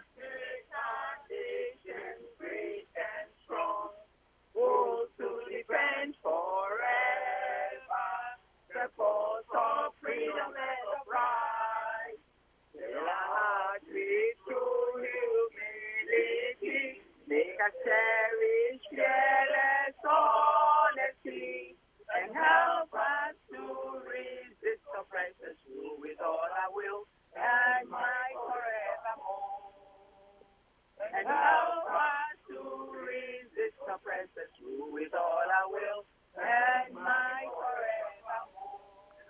About coming to a bus idea and I say, I'm over to a copy about Dubaco, and I say, the picketing up there. Na mami musa. Oppressor no. Can for that on one. I'm only making a tremor. Ana oppressor ni aban. Okay, you're almost a buying. Them are buying the before rack and for that and the other. Now, teaching come on more. I am Marco with some circle and I saw them almost as the moment can film. Joma imagine say, Summer Bundy, a Sinon Besamba. Almost Bassa, I am Monday to Friday. Now, one more buy. Yeah, one more the DNA Baho. Over almost bar, almost your Macam. We didn't come, we didn't taxi, we didn't Uber. But the woman say, almost Bobia Diacunia, because we are no bit making a home. And John Babus or Macana, Kunya will go her, or see another former Titan, or see a Nikitan and sa, not the driver in Acunia, not Nako, there's not Nako Nacunia. Na can't away. Yeah, Jim for the other away. Maybe I'll come to me, almost a mugina, say, I'm on the car. Magasu in the car, the car, no office. And the Debu Hala come better than not best friend paying for no. The only decom we are of course, no best friend paying for and moving for Kusian, I was sure, and I saw best from Yano Makata. And the Omoja mobile, some more hands, some more, some more Bejuma, and John Batu always said, Juma, 9, and no more 11, no more coffee, I did John Bessava, Sano, my imagine some more. Good year. Have you no crack up? Why? Over Mate, I think Let me go try me do any man and champion to Kawansamo. Over, I home to go me you must say, Dinman and Few Crabia, you watch it. A Dinman at your song, a Dinman at your Siani, your Siawache, and your call many man. Over, and yes, I said the Uncolana is paying for pa, or my Yoma Juma, Yoma can say a dear cry, any pediaba for Yam or my Ghana. Now say a Sika Kaka, they tell Granoma Kusua, and non so a Kakaka. Now, former Chief Justice, no, or baby. And a dear one, my now say, young. On the Obaya na brofun mo din. But that's it, Anape. That's right. It's what I say. Yes, I'm Trony or the Hood for Jackson. A man bo and now the free Minister of Finance. Eba yeno. Na Rodu. Ana abi make a video, man. Me ye birthday wish. Come on, what's it? Abios Abi. Abi Papa B. Happy birthday to Joe Pizza. And now, Joe Pizza birthday. If your brother or fair, one more Minister of Lands and Natural Resources, or say, I wish you abundant blessings and inner peace. Or say, Omao, Awodapa, na Unyanko Inshira. And then, Joe Pizza, our war. Minister of Lands and Natural Resources birthday. Now, the brother, if in the brother of Feho, and Odema will say, I wish you abundant blessings and inner peace. Happy birthday to you. Did I say, glorious happy birthday to Nana Adwa, CEO of Ade Unique Enterprise. I was Santa Maria. Was it may the Lord increase and replenish you in all you do. Amen. Now, I would have where so where the and ya would na here papa here papa was say celebrating 25 years of God's goodness. Shaman Kwasipoku. And wawari in fear aduonu enumnie 25 years and na odi aware inti the entire MPP fraternity no ese womma wayiko womsi ewurade ema wahoden na womfa nkoduru anamon a opese otu if MPP members a womwotema West constituency and na womde ma Chairman Kwasi Epoku se oware ye no in fear aduonu enumnie and ewurade de wa tu aware akwantu wo no yire Obapa na Ewurade Enyankopon inhyiraw. Every great Amos ho. Every great Amos ne all the MPP members are on Waterman West constituency and de ma wo. Happy birthday to Efia Henrietta Ampa. who SDA College of Education Asokore Kofodua Eastern Region. Everyone kasa wo nua Daniel our Italy and now I say God richly bless you. Happy birthday to Apostle Penny Ankra or Courtyard Chapel. If we Jerry Rienchi our Parliament House and now Emma War. Happy birthday to was my dearest husband Nathaniel Pobi. Was I love you so much. Yera Nathaniel Pobi. Wo yeso ma wa woda pa. Wo yira do wo pa was Mrs. Hannah Pobi. Israel no wo na was say o ma happy birthday. Happy birthday to Elder Ajimabedu Opambo aka Palmstone, our Church of Pentecost Sacrament Central. If Mrs. Felicia Ajimabedu ene nkwala nyina o mo de ema wo. Ene eye yenia ya de nyina yembi bia Honorable Mrekuduka, Deputy Minister for Lands and Natural Resources, MP for Takwa Insayum, and the birthday. Me pamcho, mon frère honorable, na mo wish happy birthday. Say Ewradi nshira enye sonko kra emfa ema.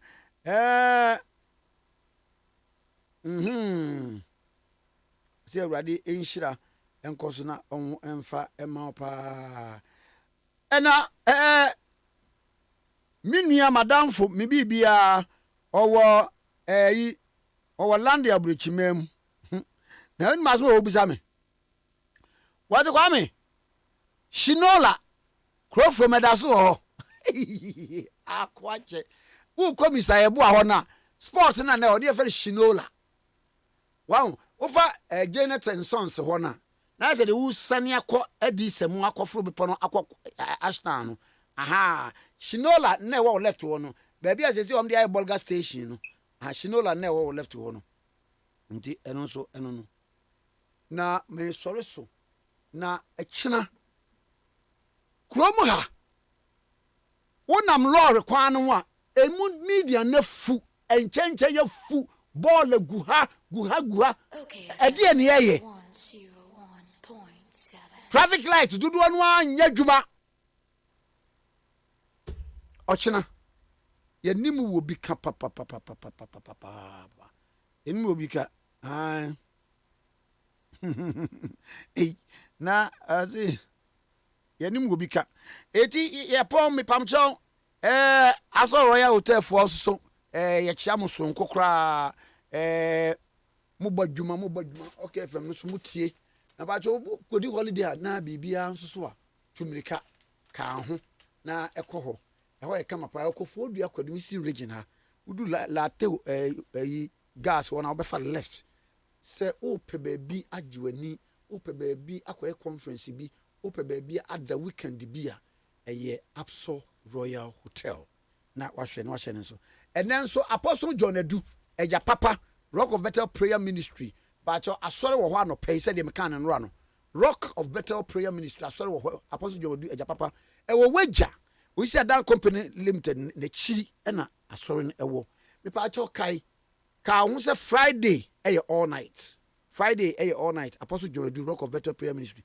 na o kine no mre enso so ye asore da o kine no mre de asore da anopɛ de asore wo ho cancel ne bibia enso egu ho ewo ho nti monhye ne nso pa na bibia nso so ebeye wano yama mo nyina mo ntia ogimianya ado ene mote ohina na Kwame amo enka na no aye busy saa so na na ko bi na ate na dia ena akoso agwo aboaje mote ne nka enumre nso abropagmedi no ode bebre mo after news produ obedi Kwame osu adiomi Abi Ashley social media no ohe bibia wano ameneko Awurade akwa waseswa no Kwame Nkrumah Tikese yama mu nyina mu no tie a oje yen enya ado DJ Mami Volume